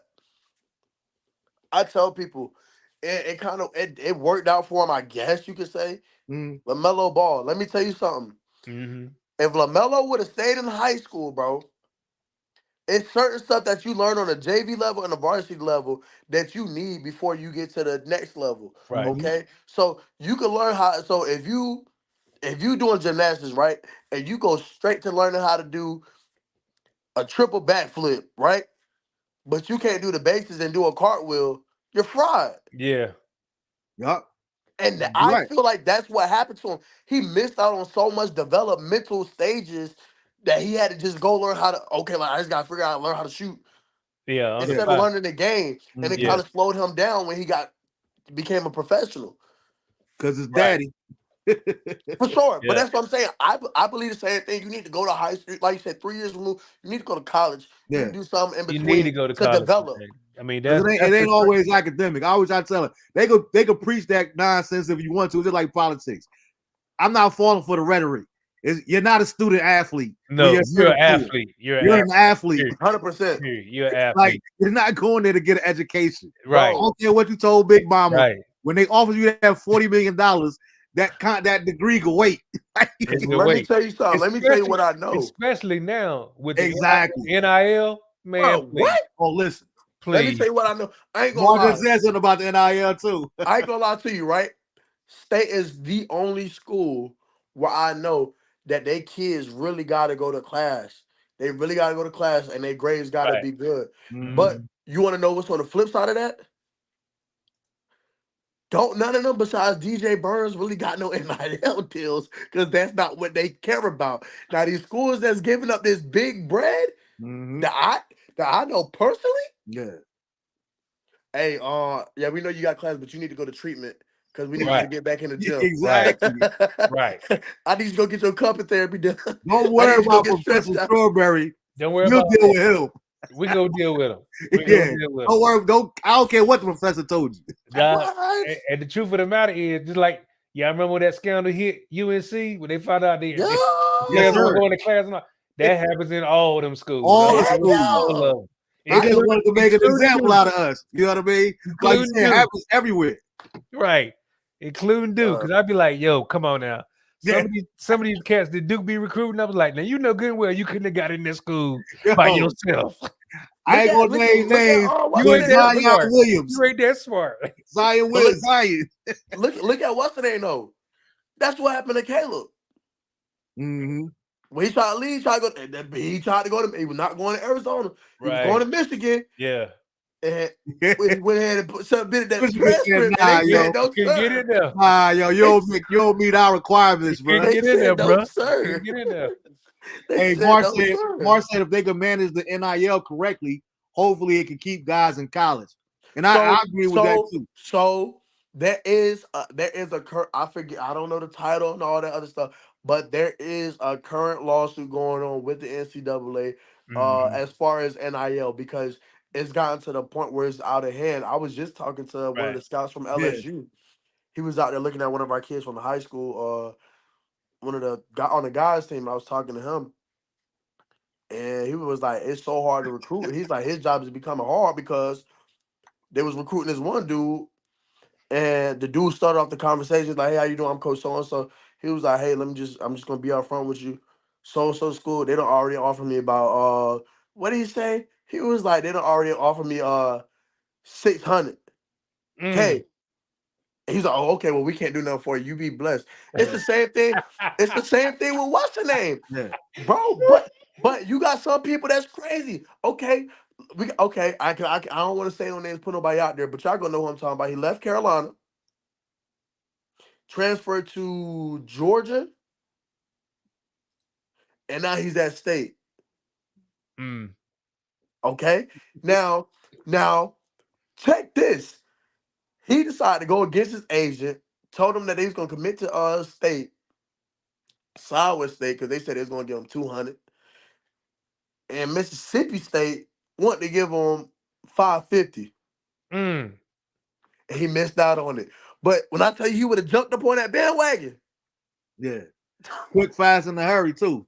man, I don't know about that one, Mark. Mark these said kids is Kyrie and buying their Duke. parents' houses in college now Oh with no, this no, NIL. Kyrie. Nah, Yeah, he's I think smart. Kyrie kind of smart. Kyrie Yeah, would have made Kyrie's it. smart. He's smart as a whip. I Yeah. don't think Zion would have made it or Nah, that's academically. the one. That's the one. I Oh was yeah, like, nah, nah. he wouldn't have You made it.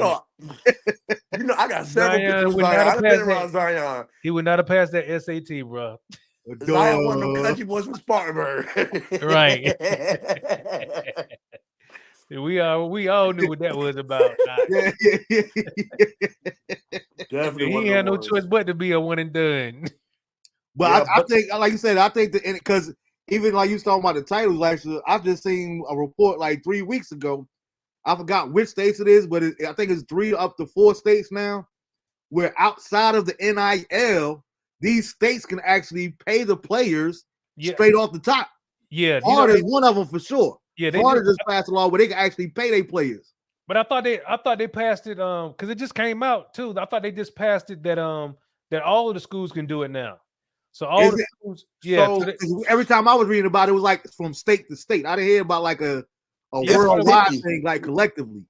Yeah, it's sticky because they just passed it to where they can put the sponsors and stuff on their jerseys now. I knew that's right. what you was going to say, Mark. Mark said the world is It's flat. flat, yeah. It's just Other one of than those that, things, yo, other bro. than that, he got a good head on his shoulder. I'm weak. Nah, it's just one of them things where you know what I'm saying. They it's within like they need to make it within reason as far as this Yeah. NIL stuff Hmm. because it's getting out of hand. And even Johnny Manziel, like Johnny Manziel spoke on it in his what's name when he was talking about his addiction and stuff. And whole time when he committed, he didn't know, but his dad was talking to the boosters about bringing in millions. You know what I'm saying, bro? And it's crazy because it's been going on for years, whether it's been legal or not. But he's speaking That on it. happened. Even Mondo just said he said he couldn't say the exact amount, but he said thank God for the brand of UNC. But last year alone, he made over 2 mil. Mm-hmm. Okay, yeah. So I can yeah, see that. they just passed it in April. Oh, Where So all yep, states could pay directly to the yeah, players yeah. So outside the of NIL. So the Okay. Division One Council unanimously adopted a proposal that allows schools to provide assistance in supporting name, image, and likeness activities for student athletes who disclose their NIL arrangements, effective August 1st. okay. Okay, Yep. so it goes into So effect now, August. All right. Who yes, you talking about, Mar? Oh, he said wasn't Johnny he said he ain't even need the money. Wasn't Donnie Mandel father rich? I don't know. No. So if you watch that interview, I'm talking about they were straight. They were right, straight. But he didn't get rich until he was in school. Gotcha. And his right. dad got rich because that was one of the problems. He was upset because he ain't really see none of that money. His dad seen that money. His father was Yeah, his father, negotiating everything. yeah, Yep. he was Yep. capitalizing on it. He did him like he did a Gary Coleman to him. Like that's before your time license. Right. No, I know Gary Coleman. Yeah, but his parents robbed him for all his money. That's crazy. Yeah. Crazy. That's jacked up. That's yeah. Yeah, so you know, but like you say, I think it's a good thing. But then another thing that bothers me, get back to the old hater, is like I think that's one thing that hurt them too. And we're gonna get out of here soon, but say that's one thing that hurts them, the overall quality of the game when we talking about pro sports, when we're talking about the youth, because one of the things that's different from this era and our era, and trust me, it's not a general statement as far as everybody, because nothing applies to everybody. But there are far too many people that make the league now that don't care. Back in our day, dude, I wanted to be the best. I had this argument all the time. Like me personally, when I graduated Westside High School, I could when I was going to college, my plan was I could either have a partial scholarship to the University of Miami playing on the same team with The Rock, my boy Mark Caesar that went to Westside, Ed Reed, like that whole squad. I could do that. I go to a partial scholarship to the University of Miami, or I could take a full ride to Rutgers University. Now, my thought process was I ain't got nothing to think about, right? I'm going to Rutgers. Why? Because we gonna lose every game 70-0. But if I get my numbers, I'm gonna look like an all-star. Right. If I go to Miami, I might not get no playing time until maybe my senior year. Right. And I'm just having a good time. I cared more about being great as an individual, you know what I mean, than winning a championship and all that kind of stuff there. And I think that's lost on these younger cats, because when you're making $9 million a year sitting on the bench, you no longer hungry. Why do you care about being great? You're no longer hungry, man. You don't care about being great. You don't want to be the best, because you realize that let's be honest about this. Let's be real about this. Most, especially African Americans, that have gone to school on scholarships that were considered to be top ranked athletes, it wasn't about going to school. It was about getting to the league so they could take care of their families. Exactly. 100%. So they could secure the bag. You know what I'm saying? So now if I'm doing that before I even get to the league, what's my motivation for getting to the league? You know what I'm saying? I already bought mama a house. I already got my own house. You know what I'm saying? It's like I done bought mama $1 million house. I done got my own self $1 million house. I got all the cars that I want. You know what I'm saying? So now I ain't about to put my body through that and go pro. There you go. I got all the money I needed right here in college, and now I'm gonna go start my business. The hunger is no longer there like it should be. You know what I'm saying? Especially when you don't have people in your corner like a Deion Sanders. You know what I'm saying? Like if you his sons, it don't matter. Even though you making millions and millions of dollars right now, you still are motivated to get to the league because of who your daddy is. You know what I'm saying? Exactly. He has a different fabric. But most parents are not like that. Most parents are not gonna push you, be like, yo, this is not where it stops. This is not where it ends. They can be like, yo, we just got this $9 million. Let's go enjoy ourselves. You know what I'm saying? That's why they need to have a better rookie contract structure. I agree with that too. Yeah, absolutely. Hey, but even when we talk about the Bronny conversation, let me run this by all y'all too, and Mark, while you still here viewing too. I heard something and I thought about it, and we of course we can't say what it is, you know, absolutely, so to speak. But Cam and Mace were talking about the whole thing with Bronny and LeBron situation. Mace's argument was rest in peace to Kobe. He was like, even if Kobe could have did what LeBron did, he don't think that Kobe would have did it. No. Just because of the person that Kobe was. It wasn't enough. Was like, yo, nah, you ain't coming up here just because you my son. You got to earn it. Do y'all feel the same way? I agree. Kobe was just built different, bro. Kobe the same dude that went in the locker room and said, all y'all niggas suck. Take my shoe out of everybody like to throw him in the trash. Right. Huh? Yeah. Kobe just built different. Him and MJ, bro, they were just built different, man. And you know, I'm not a fan of either one. But let me tell you something, bro. They won't go for that. They won't go for it, nah. They won't go for it, bro. No. And I kind of agree with after he said it. Like I said, Kobe ain't here to speak for himself or whatever, to really share his opinion. Right. But just the person that Kobe was. Yeah. And I think, put it like this. I don't have no way of knowing this, but I truly believe this. if Kobe hadn't passed away, the WNBA wouldn't be just getting to where they are now. Like Kobe was, he was on a mission to make the WNBA just like the NBA, right? Exactly. Bro, Kobe been doing that. Once That my daughter get that here, whole Mamba facility and the Mamba Sita Foundation, bro. Yeah. He been doing that. All these girls that's here right now, you got to look at all their pictures, all them people when they was young. Guess what? There was that Kobe facility with him, Paige back Hey, there. that's a good point, Mark. That's all a good of them, point. like, bro, he was not playing about this women's sports stuff, bro. Yeah, and he was gonna make sure Gianna, when she got there, she was like that. She was gonna be like the Kobe Bryant and go down and with the Cynthia Coopers and the Cheryl Swoops. Right. Like you not just gonna get here because you my daughter. Right. You know what I mean? And you ain't gonna mess the last name up either. And that's what I'm saying. Kobe would have been like that, bro. He's not gonna do that, man. That's one thing. That's one thing about Kobe. I don't believe he would not have capitalized on nepotism. He would not have done it, bro. Yeah. He's like, no, I had to earn this. You gotta earn it. Because what he would have been like, Bronny, take your behind the Delaware State, and once you get better, you can transfer. Exactly. Then you can transfer. But until then, no. Yeah. And I'm about to say that. I was about to make that point, Mark, because I'm not hating on what's name, and that was the point that I was making even before we started the Bronny and LeBron. It's no right, no wrong. It just shows you how two different methods. Like you know we said, I'm not mad at he said he's not mad at LeBron. Because I'm not built like Kobe. I would have gave my child an opportunity. You know what I'm saying? Let me tell you something. Just let me get my little cut. I don't even gotta get cut. Just buy me a crib and we all right. We all right. Go ahead, son. Go have fun. Absolutely. Enjoy the press. Just give me one shout out. Hey, but Mark made a good point. He said same thing with Denzel. Denzel didn't do that for John David, which is true.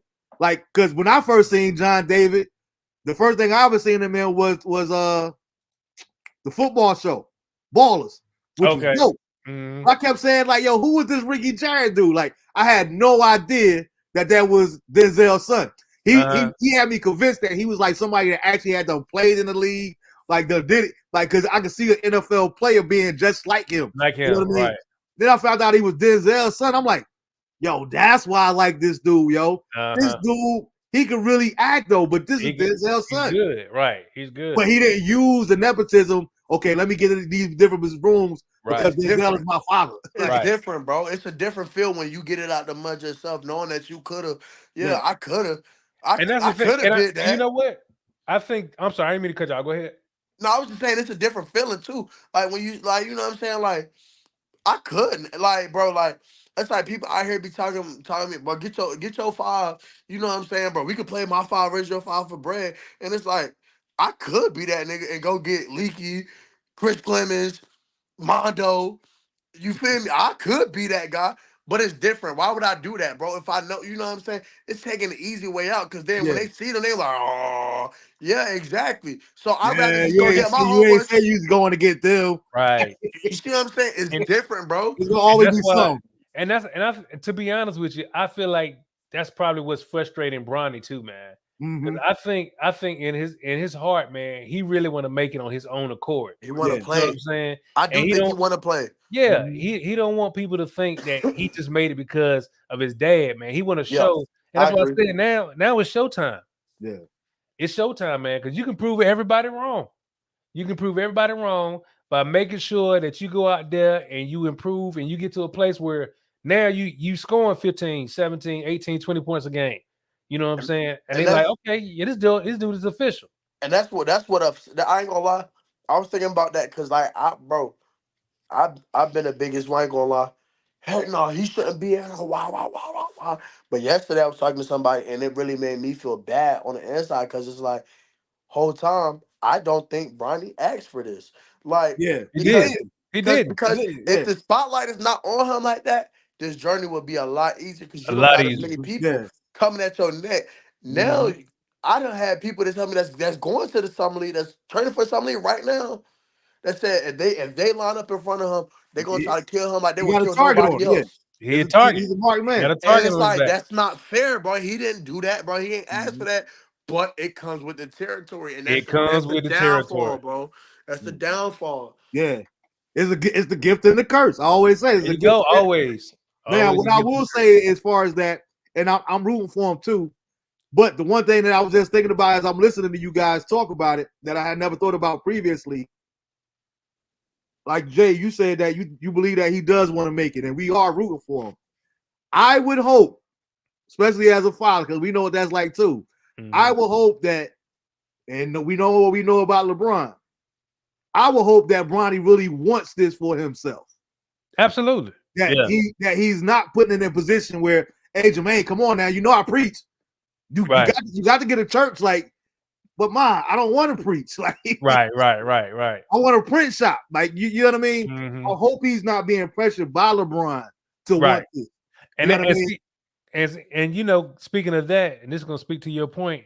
We were having this conversation even about Marcus Jordan, Michael's son, and how, you know, in college he averaged about 15 points a game, and everything, but his pursuit stopped there. He didn't want to go to the league because he didn't have to want to deal with exactly what Bronny is dealing with right now.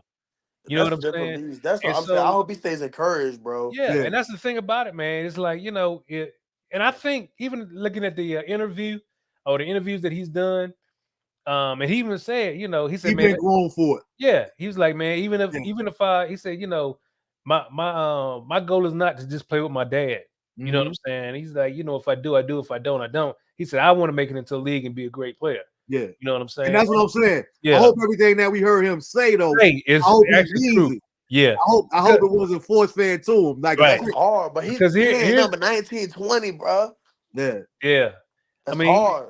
He's got, and that's the unfortunate thing, man. He's young. He's a kid, bro. He's a kid, man, and so they're not going to give him the grace to grow like the regular 19-year-old. Yeah, comes into the league. But here's the thing to that though, Jay, because Lamar just said hopefully LeBron schooled them on how to handle the pressure, and that's the point I was getting to make. Now, who else better to prepare Bronny for what he's the road ahead than LeBron? But let me throw this out. Let me throw this out at y'all, because you know, and even though I've been you know, all night I've been talking about his development and all of this type stuff. But this is a point I brought out the other day when I was having a discussion and debate in one of the sports groups. I was like, well, y'all, let's think about this. This kid has grown up in this thing. 100%. He's been around NBA players. He's played with them. He's trained with them. But yet and still, his skill set is at the point it's at right now. That's it. So, are we ever gonna get there? Is he ever gonna get there? And does he really want it? Right. You know, because I always said the same thing about Steph. Everybody was talking about Steph is this. I said, yo, you don't understand. Steph had the cheat code. He was practicing one-on-one with Vince Carter at 11 years old. Thank you. And see, this is the thing. This is the difference, right? He wanted it. Steph was killing even when he was playing the NBA players and stuff like that in college. He was killing. You know what I'm saying? Being around those jokers, they knew even at a young age, this kid's gonna be spectacular. A spectacular shooter, man, because he had Dale's DNA. You know what I'm saying? Even to speak to that, it's like one of them things, right? You know, I've always said you probably remember, bro. One of my favorite sayings, right? Because I was never the best basketball player. That's number one. Once again, that was the backup because I couldn't play football no more. The one thing that always stuck with me was hard work beats talent when talent fails to work hard. That's a very true statement, right? It is. It is. But when you get to a certain level, either you got it or you don't. Or you don't. It don't matter how hard you work. It don't. And that's my fear for him. Like you said, he done had the tools his whole life, but that couldn't even push him ahead for what the level that he was on. So now we get to the greatest level. Bruh. I was just having this conversation. Like I said, he might, I hope he does, but he might not have that desire. You know what I mean? Right. He's being forced because he's LeBron's son. I'm not saying that that's what it is. I'm just saying that that's a possibility. And here's the thing with Bryce, man. He's under the radar. Yeah, and he wants it. He's under the radar. So this allows him to really develop without that pressure. Pressure on him. You know what I'm saying? I can't, man. People thought I was crazy. I was like, I'm telling y'all, Bryce is ready. I've Bryce been, is I've been ready. saying that for years. I've been following Bryce. I'm telling Yeah, you, me too. I'm it's the talking about one. when Bryce wasn't tall yet. He was still short and chubby. Yeah. But Now he getting he started to develop Yes, like sir, Doc. I'm telling you, Bryce is the one, man. And Yeah. and yeah, that's the point I'm making. Mark said he may not want to be the greatest. He said no matter who your parents are, you must put in the work to be great. But Yeah. that's my whole point that Yeah. I'm making. It's And a that's what I was- possibility that, like we talked about, you just talked about Steph. Steph wanted it because He Steph wanted like, it, Doc. come on, Vince Carter. Yeah. You look at somebody like prime example, Mark Jackson's son. Right. He's doing a podcast together now, him and Blue. Right. Right? Blue wanted it. He wasn't good It enough. wasn't good enough. Right.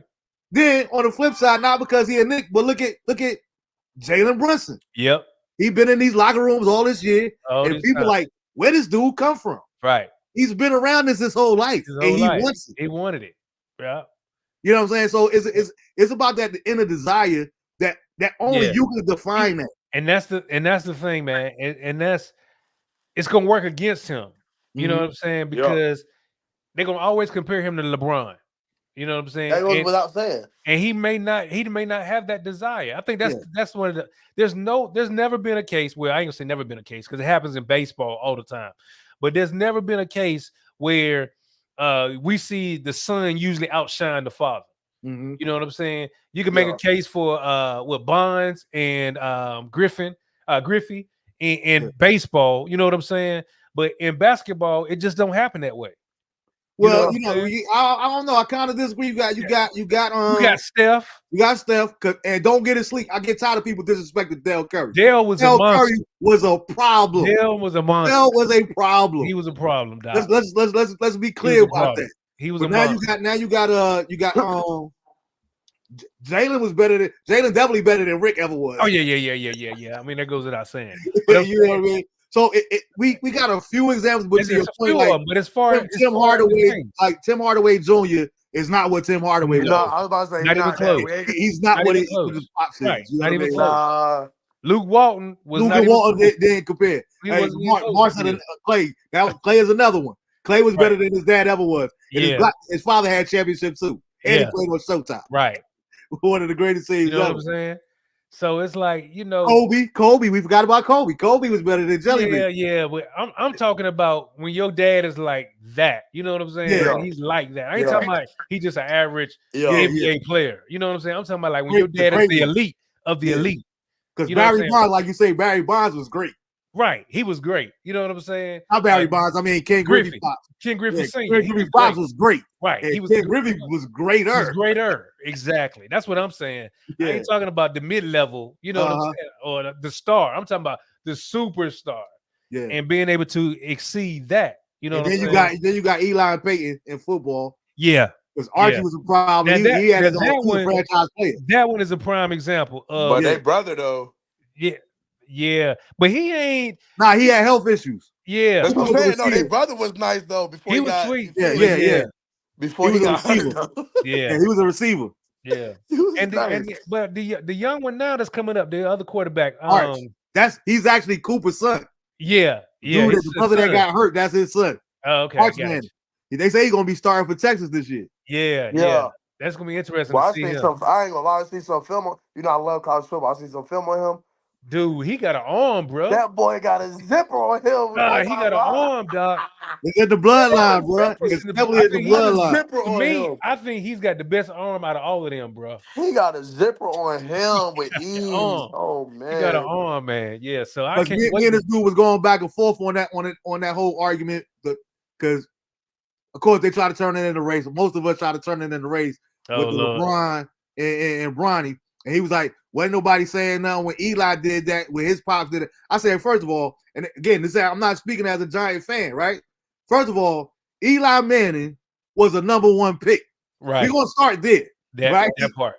So, yeah, Archie, because of his name, but it wasn't Archie. Archie wasn't the one that made the decision that say they might have played it that way and put that story out. Right. Eli ain't want to go to San Diego. No, Eli was like, no. If y'all draft me, you wasting a pick because I won't come. Right. And I'm like, why everybody giving Eli a hard time for making that stance? Ain't nobody do that to John Elway when John Elway did it. Right. John Elway did the same thing. Yep. No. If y'all pick me, I'm going to play baseball. Period. You know what I mean? So again, you can't. I'm not getting up mad at nobody that's in a situation where they get to use leverage. Right. If you're in a position to leverage whatever you want to do, then I can do it. And I'm so adamant about that because I always try to tell people you got to respect people's beliefs. I remember Tiki Barber, not even Tiki Barber, because I don't want to sound like I'm talking about my teams. What was my other man? What was his name? Robert Smith, the running back for Minnesota Vikings that year, 1 year. Led the league in led the league in rushing and retired when he was like 28, 29.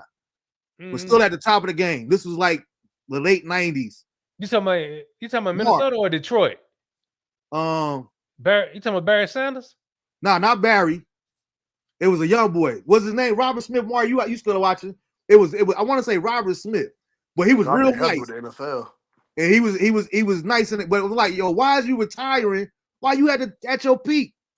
Right? But the older I get now, I'm like, you know what? That's that man's right to do so. That's his prerogative, right? What if Kobe had said, listen, I don't want to be Kobe no more. I'm gonna just go the movie route. 5 years into his career. Right. You know what I mean? Like Robert as Smith. fans, we get so selfish and want to see them do what we want them to do. Whereas like that person has the right to do whatever they want to do. They really do. They really do. I think as fans, a lot of times, man, the mentality becomes one of ownership. You know what I'm saying? Okay, yeah, it was Robert Smith. Yeah. Yeah, Robert. It was Robert Smith. Yeah. And instead of understanding that, they still human beings, man. Yeah. They have the right to do what they want to do. And he let Mark say it was CTE. That's what he said. We just hate to see the game cheated. There you go, Mark. And I get that. I get that, but again, that's the prerogative. But Mark made a good point. And it was a different era. But hold the rule, so I don't forget this point. Don't forget where you at. Jim Brown is the perfect example of what I'm talking about. Right. Jim Brown is considered one of the greatest football players ever. And Jim Brown left in the middle of his career and said, yo, I don't need to do this no more. I'm going to make me some movies, yo. Right. I can't stay at this hotel. I'm about to go get this $1 million to kiss a white woman on screen and be the first brother to ever did it. Right. I don't need football. Football need me. And that's the thing about it, is knowing, and that's when you're comfortable in yourself, man. You gotta know your worth. You can make decisions like that. I mean, a prime example of that is just what I just said. Barry Sanders, he was one, another one, and then what's the quarterback that retired from Indianapolis? Andrew Luck. Was it Luck? Yeah. You know what I'm saying? I mean, in the prime of his career, man. And he was like, "Yo, I don't need this." Yeah, Joe's like, I want to be able to walk. I want to be able to hold my grandkids. My happiness, right? My happiness and health means more to me than playing football. You know what I'm saying? And so, yeah, man, that's what it is, bro. What would you get to say, Lysa? No, I was just saying what Jermaine was saying. It's one of the things where it's more about the integrity of the sport, bro. Because I mean, they're definitely still people, bro. DeAndre, I had took my brother to I had took him to the locker room at State because that's when we watched the game with the girls. DeAndre was so in awe. He was like, "Oh snap! I'm in the locker room." Like DeAndre, whole world lit up. Like he's like, "Yo, like this is crazy, right? Right?" Because DeAndre never been in the sports. He's just not getting into sports. So he on cloud 9. And when we left, he was like, "They still kids, bro." I said, "I know." Yeah, exactly. I know. Trust me, I know. And so it's one of them things where we as people, bro, we start to fantasize. We start to fantasize about these people and what we want for our personal life and things like that. And we gotta realize, like, nah. You gotta live out get up in the morning, they do the same things we do. Yeah. And that's selfish. Yeah. I don't care what kind of guy you is as a fan. That's selfish. It is. And we all have that level of selfishness when it comes to our team. It is what it. But we have to be, like you said, we have to come to our senses and understand they have to live their own lives, man. Mm-hmm. Just like Marv said, they got to live their own lives. You got to. Because even as a dad, like, I would never have those conversations with him or DeAndre. Like, my thing was always, you know what? Now, I might talk to their mother. I might talk to Eric and Steve with you. Hey, man, I hope this joke, I'm taking them out there. But I would never try to force feed them into sports. Right. I was the same way. I'm gonna support you, whatever you want to do. I If was you the don't same want to way. pick up no drumsticks, that's You don't cool have to. too. That's it. You know what I mean? That's I it. would like to see that, but I'm not even. We're gonna see what you want to do. Right. You know what I mean? I was the same way, and it's crazy because sometimes they come back to it, and sometimes they don't. Yeah. You know what I'm saying? Just like with Jermaine, he playing now. Matter of fact, he got a church he playing for. Okay. You know what I'm saying? Yeah. I was like, okay, you know, but all that time, you know, I was, you know, wanting him to learn when he was younger. He didn't want to do it. You know, that was the same thing with DeAndre, because I'm like, I ain't trying to push you into nothing, but I see you like music earlier. So what you get for your 8th Christmas gift? Brand new keyboard. Right. And I was never one of those, oh God, stop banging on them keys, like, because I knew what it was like as a drummer. I was. When, You know what I when mean? you was coming up, right? Look, just go in your room. As long as you go in your room, I don't care what you do. Right. But I'm never going to stop you from trying to become a great player. You know what I mean? Right. Everybody got to start somewhere. He said, "Turn it down." Yeah. Yeah, I used to put my headphones on, and my mom still would hear me clacking on them keys, making all that noise. Boy, go to bed. Like, nah, I'm not going to do that, because I would hate for them to stop them from being the next Herbie Hancock, the next Melvin Crispy. Right. That's one of the reasons I would never discourage it. Hey, I don't care if you're in there 7 hours a day. Right. I'll bring you a plate, leave it at the door. There you go. Yeah. If it's gonna make you better, it's gonna get you to your level of greatness, I'm all for it. You know what I'm saying? Absolutely. Let you do what you got to do, man. But yeah, man. So what y'all think about? I know we gotta get off of stuff. I gotta eat. I'm hungry. I've been fasting, so I'm hungry now. But what y'all think about this WNBA thing, man, and the whole Caitlin Clark thing and all this, man? Let me get in first. I want to say we can't say the expert for last. Like, you, nah, go ahead. So for me and Daniel was having this argument last year. Yo, man, I'm telling you, Angel, not even Angel Reese, Caitlin Clark, see this. Caitlin Clark, ooh, look, man, you see that shot? Yo, you just have half court. And I said, listen, I'm not hating on her, right? But I'm not giving her the keys to the ship either. Right. And it's like we just talked about Bronny. You know what I mean? Mm-hmm. I'm not mad at Caitlin Clark for capitalizing on the fact that she's marketable in white America. Right. Want to see one of them be great again. There you go. Period. That's what it's about. I'm not getting mad at her for capitalizing that. Now, once she earns that respect, like we were talking about with Bronny, I ain't got no problem with it. But I'm not going to give you that right now from strictly basketball based off of your college career, because I'm old enough to see whether you talk about males or females, people that were great in college, it does not always matriculate to the pros. Yeah, it doesn't translate. Right. You see what I'm saying? So she still got a way to go with me. I'm not hating on her, but I'm not giving you the keys to the ship yet either. You know what I'm saying? I think she got room for growth. I think she got something to work with. She ain't just there because she's white. Let's start there. She actually has a skill set. Now, can she develop that skill set to become great? Right. That's what I'm waiting to see. You know what I mean? Mm-hmm. Yeah, I agree, man. I think, I mean, it's this whole conversation is layered too, and I know we ain't got time to get into it tonight. But yeah, I think she, you know, like Elijah said, I think earlier, about Angel and all of them, and how, you know, they were kind of upset with her. And the reality is, like you said, we live in white America, right? And she's bringing those white eyes, yeah, and then white dollars to the game. Hoorah! Yeehaw! My thing is, don't fight it, ride the wave. Yeah, exactly. You know, you know what the game is. You know the rules of the game. Play the game, and get paid. You know what I'm saying? Do what you got to do to ride the wave of the game. You know what I'm saying? Don't worry about the credit. A lot of times, we as Black people, we always want to get the credit for stuff. You know what I'm saying? Instead of saying, you know what, I don't have to get the credit. As long as I'm getting paid, as long as I'm getting my deals and all that stuff, that's all that matters. It doesn't matter who brings the eyeballs to the game. The fact is, the eyeballs are on the game now. You know what I'm saying? And that's what everybody should be focused on. Yeah, you know what I mean, so there's many of us that have been watching the game for years, have been following the game for years. You know what I'm saying? Yeah. And you know, I have this argument all the time. I was like, you know, even when they brought up the whole thing about the salaries and all that, I'm like, yo, can't do it. It's basic economics. Yeah. I can't pay you what I don't have. Yeah. You know what I'm And that's the saying? thing that I'll be trying to tell people, because I definitely want you to go. Like, hey, Mar had a question for you too. I don't know who you talking about, Mar, but Mar said ask Slice if his boy coming out with any new tracks. He had an album. It's about to drop. Give him about a month or two. He We coming out. talking about Cole or Tusi. Juicy? Probably Tusi. Nah. I just talked to him about it the I was other thinking day. He about about you to yesterday. drop. I was listening to the favorite song. I'm like, that song kind of fly, yo. I can't even lie. Can't hate I on know. it. I know, bro. Hey, but to your point, Jay, and I said the same thing because we talked about this on a previous show, right? You know, like, you know what? Yeah, that's right. He said Robert. Oh. All right, bro. Yo, I this dropped my phone motherfucker. twice. I dropped my phone twice, man. Go ahead, bro. Hey, but it was like when I talked about it on the previous show, I'm like, you know what? They make a good point. Women should make the same amount as much as men, and it should be equal pay. And I started thinking about, I said, you know what?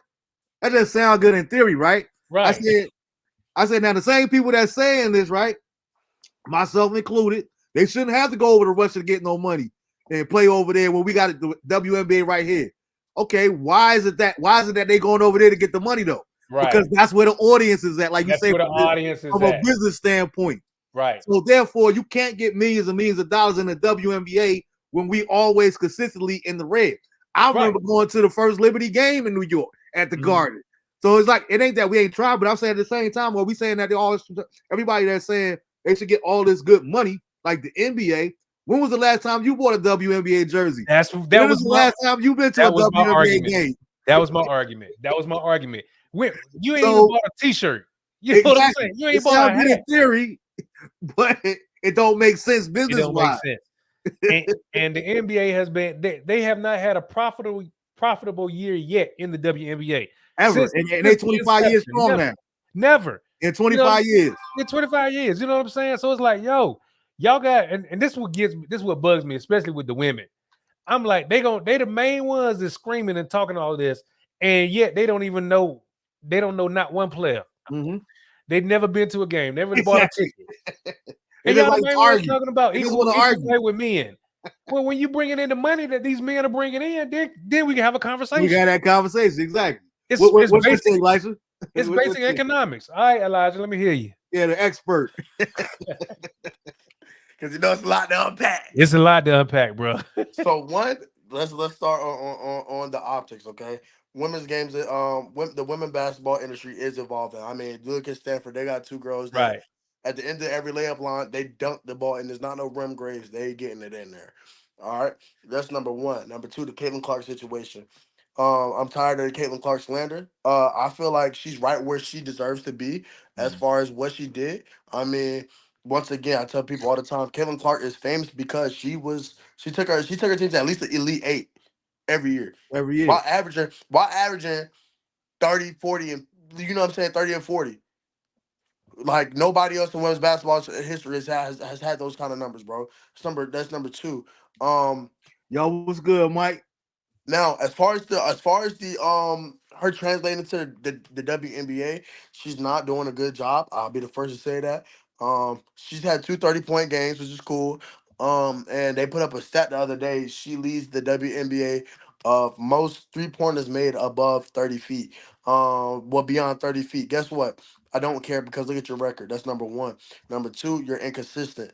When you become consistent, then I'll be able to put you up there with Sabrina Ionescu, but you're not there yet, which is why Sabrina Ionescu had the 3-point shootout with Steph Curry.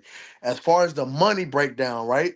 I'm tired of hearing that argument too. Like Jermaine said, if you're not watching it, shut up. If you can't name me 5 players, shut up. If you can't name me 3 teams, shut up.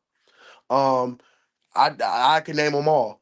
As far as teams, I had to explain to one of my players from state. It was like, you think I'm making a W? I said, absolutely not. So there's 12 teams and there's 12 players on each roster. That's 144 people. And then you think you better than 144 people because you got to take somebody's spot and you're not even the best one on your college team. It's number one. Two, back to what he says, first the merchandise. We're not buying those stuff. I'm not going to say we because, you know, I'm a full supporter. But we as the people, we got to do our part. Contract breakdowns. I actually I forget who I was watching. I actually sat there and watched them do the math, right? Caitlin Clark. She first round, of course. We took her contract and we We divided it up. Boom, boom, boom, boom, boom, boom, boom. See what percentage of the WNBA revenue is her contract, and we broke down Wemby's, who was also number one, his percentage down to the percentage of what the revenue for the NBA was, and Caitlin Clark actually got a higher percentage than Wemby did. So when we talking about the money, shut up, because the women are making more as a percentage of what the WNBA is making Hmm. than the NBA. People don't know that because they don't want to look at the numbers The Yeah. numbers, and the right? breakdown. So when they start making what the NBA is making, cool. And what people fail to realize is, because I was on that argument for a little bit too. Well, the WNBA is a branch of the NBA. That is cool. However, the NBA still has to collect enough revenue to keep the NBA as what the NBA is. Exactly. That Right. costs money. They're taking a loss. Yeah, they Yep. That taking a costs loss. money. So for me to take away from the NBA that what's making us some money and put it into something that we're trying to make more I'm money, not doing that. you can't do that No, because It's that's not too much that's of not a happening. that's risk. not good business sense. That's not good Exactly. business. That's not a good business move. Now, what I will say is after this year, possibly they can maneuver some of that money. Look at the Indiana Fever or whatever. Last year I think the stat was they had 5 sold out home games. Mm-hmm. Hmm. This year alone, they've only played 14 and they had 9 sold out. Right. So the numbers are there. They're doing better this Yeah, year. And absolutely. we could give thanks to Caitlin Clark for that because she has bought the optics. She Right. has bought that eye candy of what white America wants. And that's cool. Like Jermaine said, ride the wave. That's the same thing Dawn Staley said. She said, I want to commend. She said Mm-hmm. after they beat them, she said, I want to commend Caitlin Clark because without her, we're not getting the odds that we're getting now. Yeah, Right. And as yeah. long as we bring in awareness to the game for these new people to be swirl shoops and all the even Maya Moore. Now I'm not gonna say swirl because that's before my time. Yeah. Maya Moore, the most profound collegiate player ever. She only lost 4 games in college, played Hmm. all 4 years, and 3 of them was in national Mm-hmm. championship. Right. So Yeah. I mean, I bro, like, and that's why I tell people, bro, don't come to me complaining about it because I'm not the issue. Yeah. I should be Right. complaining to you because I know you're the issue because you don't know what I know, You know and I know you don't exactly. You support. ain't been following the game. So what we talking about? It's one of those things where it's a catch 22. Do I think in the next 5 years will it be more profitable than what it has been? Absolutely. Yeah. It's going to get there. The game is evolving, and like I said, I was talking to somebody else. I can't remember who it was, but women now are starting to get access to the same player developmental skills and the coaches that males are. They're Right. now training with the same guys. Mm-hmm. So Got they're you. getting the Right. same skill development. That's why you see people like Lay from South Carolina doing all Yeah. this crazy N1 finishing. Right. Zoe Brooks from what's the name? From State. She's from What's the Jersey. fine The what's the game. She's from fine young Jersey. girl? The Yeah. game Huh? is The fine girl out there, the fine little cutie, young buck, Juju. I Juju. was oh yeah, watching yeah, yeah. a film She's of her trained with workout the other Bonnie and day. them. So what What? we talking about? You see Exactly. what I'm Yeah. saying? Now they're Yeah. now they're getting those same resources, And which is tremendous. the game it's a lot, it's faster one, but it's a lot better now. You know what I'm saying? Yeah, Yeah. it is. Before it just used to be boring. You know what I'm saying? I agree. It wasn't an I exciting agree. game, but now the women's game is an exciting game. You know what I'm saying? And them girls ball, man. Them Yeah. girls ball. I Yeah. mean, I love it. I love to see them, playing hard and stuff like that Yeah. and stuff. So yeah, Yeah. man. And I think like even from Angel Reese's standpoint, I think her issue was that she feels like the rivalry between her and Caitlyn is what caused this whole hysteria and really moving that into the WNBA. And I And agree. now we don't put you on the back burner, It Yeah, has. so your exactly. feelings are hurt. Exactly. Yeah. And I agree that's It absolutely has. that has something to do with it. It's sort of like the magic bird. You know what I'm saying? It's Yeah. that same thing that's going to translate right to the NBA. I That's a mean, good point. But guess what they both did? Guess what Magic did, and guess what Bird did? They got their weight up. They yep. saved the lead. Yeah, it is They exactly. stay even. Yep. They stay Exactly. competitive with one another. Yep. So that's all Angel Reese got to do. That's all All she she got got to to do is do. go out there like But she's doing it. Caitlyn She not keep doing it. doing that's what I'm about to say. Like she's and see, doing that it. was my You just got to keep doing it. doing it. and that was my thing was that's what I like what Marv was saying earlier about giving her a pass. No, don't. I'm not just gonna give you the Yeah. Nah, I'm not no, gonna you just don't give you have the to. crown. No, You got to Nah. you know what earn I'm it. saying? You got to earn. And see, people were getting mad because people were saying, "Well, no, she hasn't experienced the WNBA." is totally different than playing in the college level. Let Mark me said tell the you same something. thing. I almost got dropped by a WNBA player before. So I know it's different. I know it's totally, different. and that's all they was saying. It was like, yo, y'all can't just tell her It's that she just about to take different. over the world. No, Mhm. she gonna have to earn this. And a lot of the other girls were Yeah. saying, listen, y'all talking about how we treating Caitlin Clark. We treat every rookie like this. Yeah. And that's the honest God truth. Diana Taurasi said it before they even got there. Right. When did she get up here, yo? Right. We treat First thing we gonna tell them, they was like, she asked her how were they gonna treat her? She said, we gonna give her a welcoming to the real world. Bro, and To the the world up here. Kelsey Plum, you know I love Kelsey Plum. Yeah. I got a jersey signed by her. That's my celebrity wife. Everything. I actually talked to her about it. I love that girl, boy. She is the sweetest person ever. But when it comes to that court, She divorced my man. I got smoke with her. but smoke see, with we're Darren not gonna get into that because you got to know why. I You know. gotta why. I've been reading the article. Matter of fact, I was about watched to the say. interview he did this morning. He said he was about takes to say. accountability. He takes accountability. Yeah, okay, So all right, that's all I care about. I'm just messing with you. But yeah, so Caitlyn, bro, Caitlyn, cool. Caitlyn got the tiara right now. She don't got the crown. She got the little tiara for college. She got that on lock.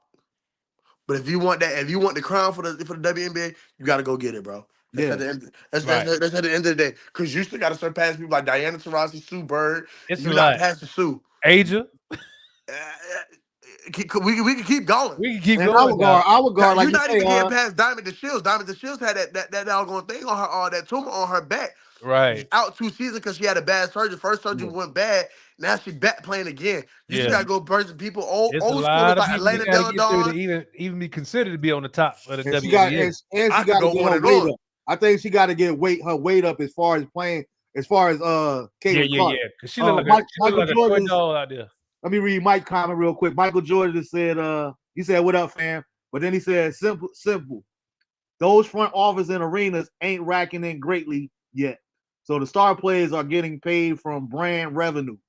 To your point, like what you were saying earlier, like he said that he ain't kept that part. We said it. Mark said Caitlyn hasn't won anything yet. She has individual accomplishment. Let her earn her way like everyone else. And that's the point that I was making. Because Mark said that she only had 2 good years of college too. Said no. Caitlin Clark had more than 2 great years. Let's be clear. Let's be clear. Caitlin Clark broke my boy Pete Maravich's all-time scoring record. Right. Hey, like can't do that in 2 years. And women. But guess who's on track? 3 years. But guess who's on track to do it too? That new girl, that freshman this year. Juju. Juju. She's on track to do it. That's what I said. That's my little young boo-boo right there. Yeah. I like Juju. She on track to do it. If she stay 4 years, she'll probably break it. I don't think that's happening though. I don't think she's gonna stay that long. If she keep the same, the same trajectory.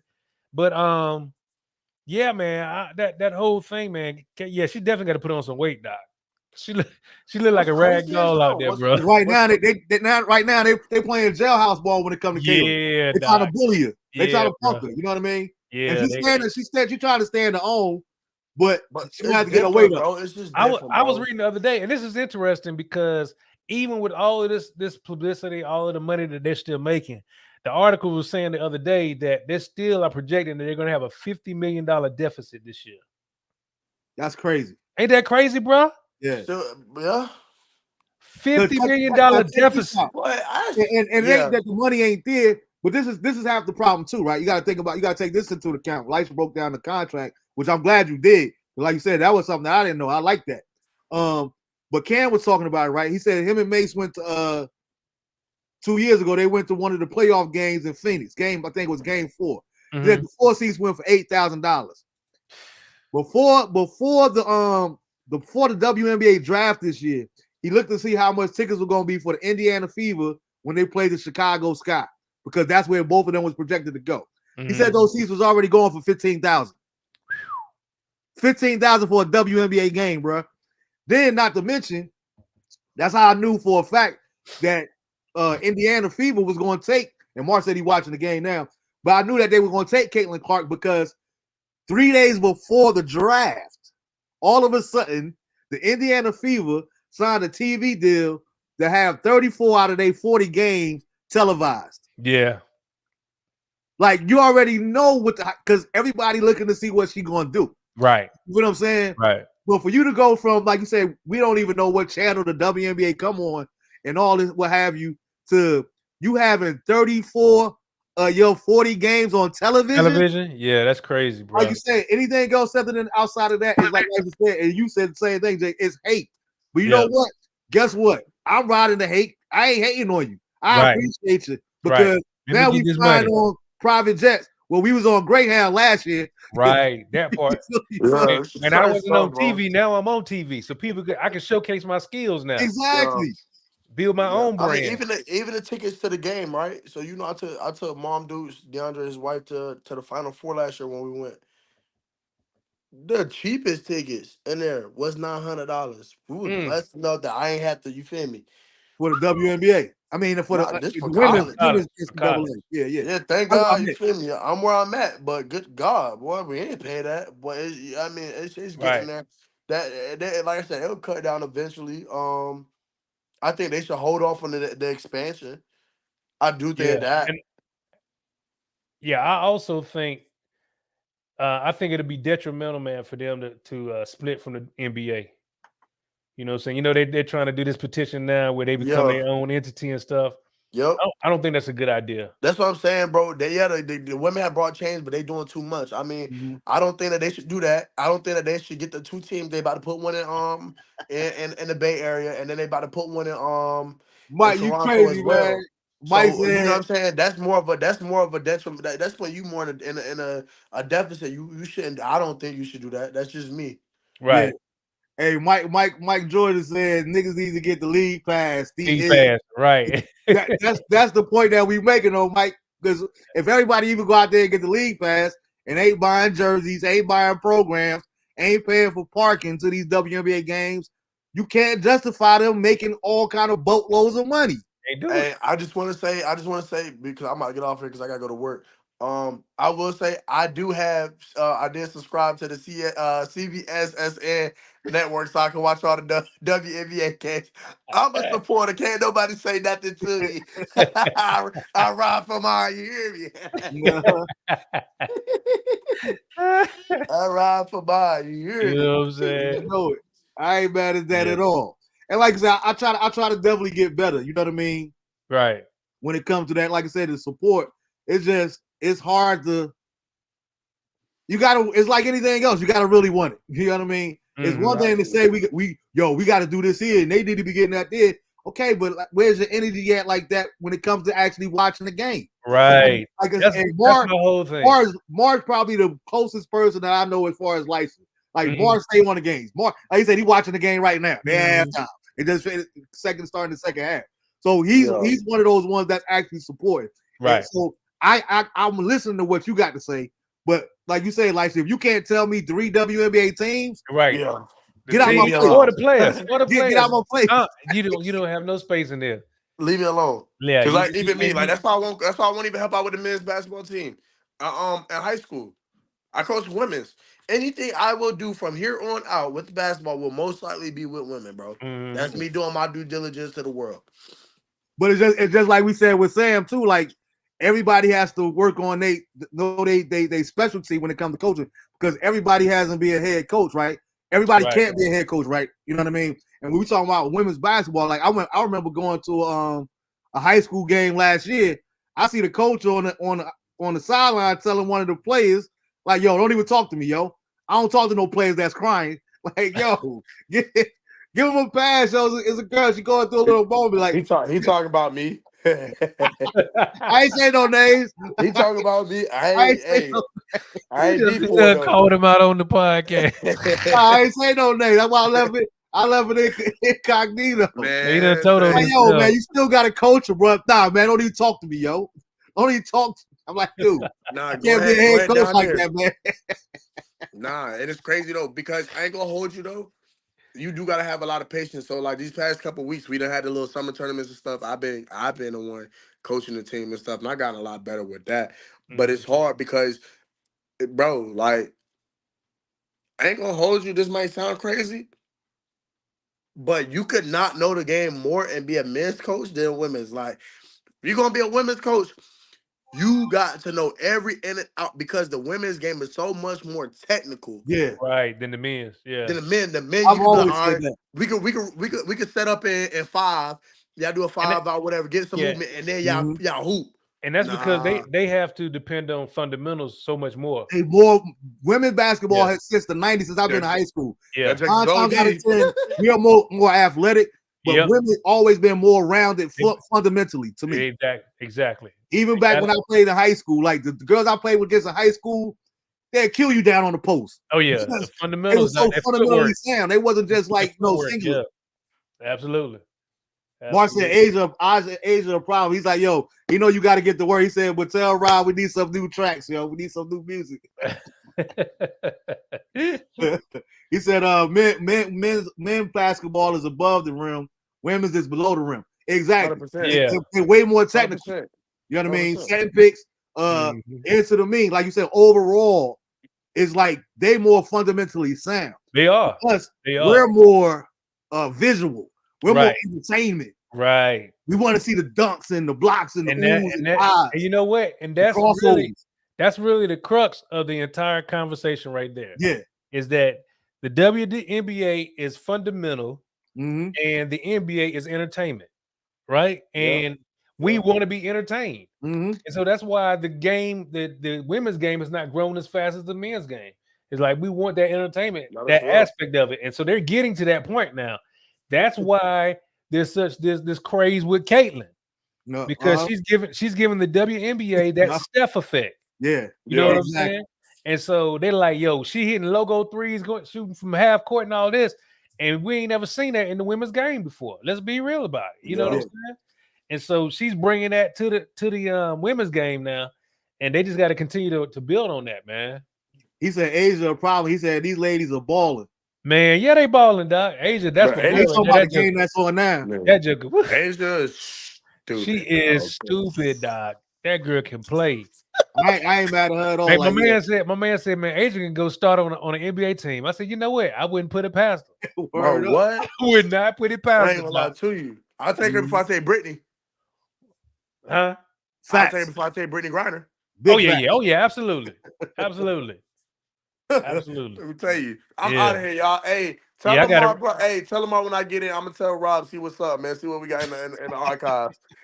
All right, get him on the book so he can visit, yo. All right, I'll let y'all later. Get up out of here too, man. All right, yeah, man. Before we go, Mike said Ella Deladona used to work out with the U.S. in the 8th grade because her dad demanded that she didn't work out with the girls in the summer.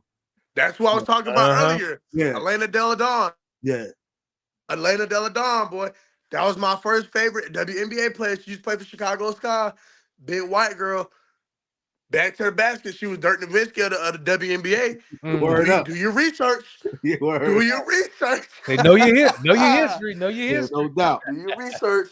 Well, with that being said, man, I want to thank everybody for tuning in, man. We're going to be back next week with another great conversation. Man, I appreciate y'all for y'all time. We weren't like, but so what? It's been a good conversation. It's been a good laugh, so that's what we all about, yo. So as always, thanks for jumping on, Jay. I appreciate it, man. And I'll see all the rest of you guys next week. Enjoy the rest of your night. Enjoy the rest of your week. And as usual, in signing off, DeAndre and Life should know that Daddy loves you intentionally, but I also love you unconditionally. Till next week, peace.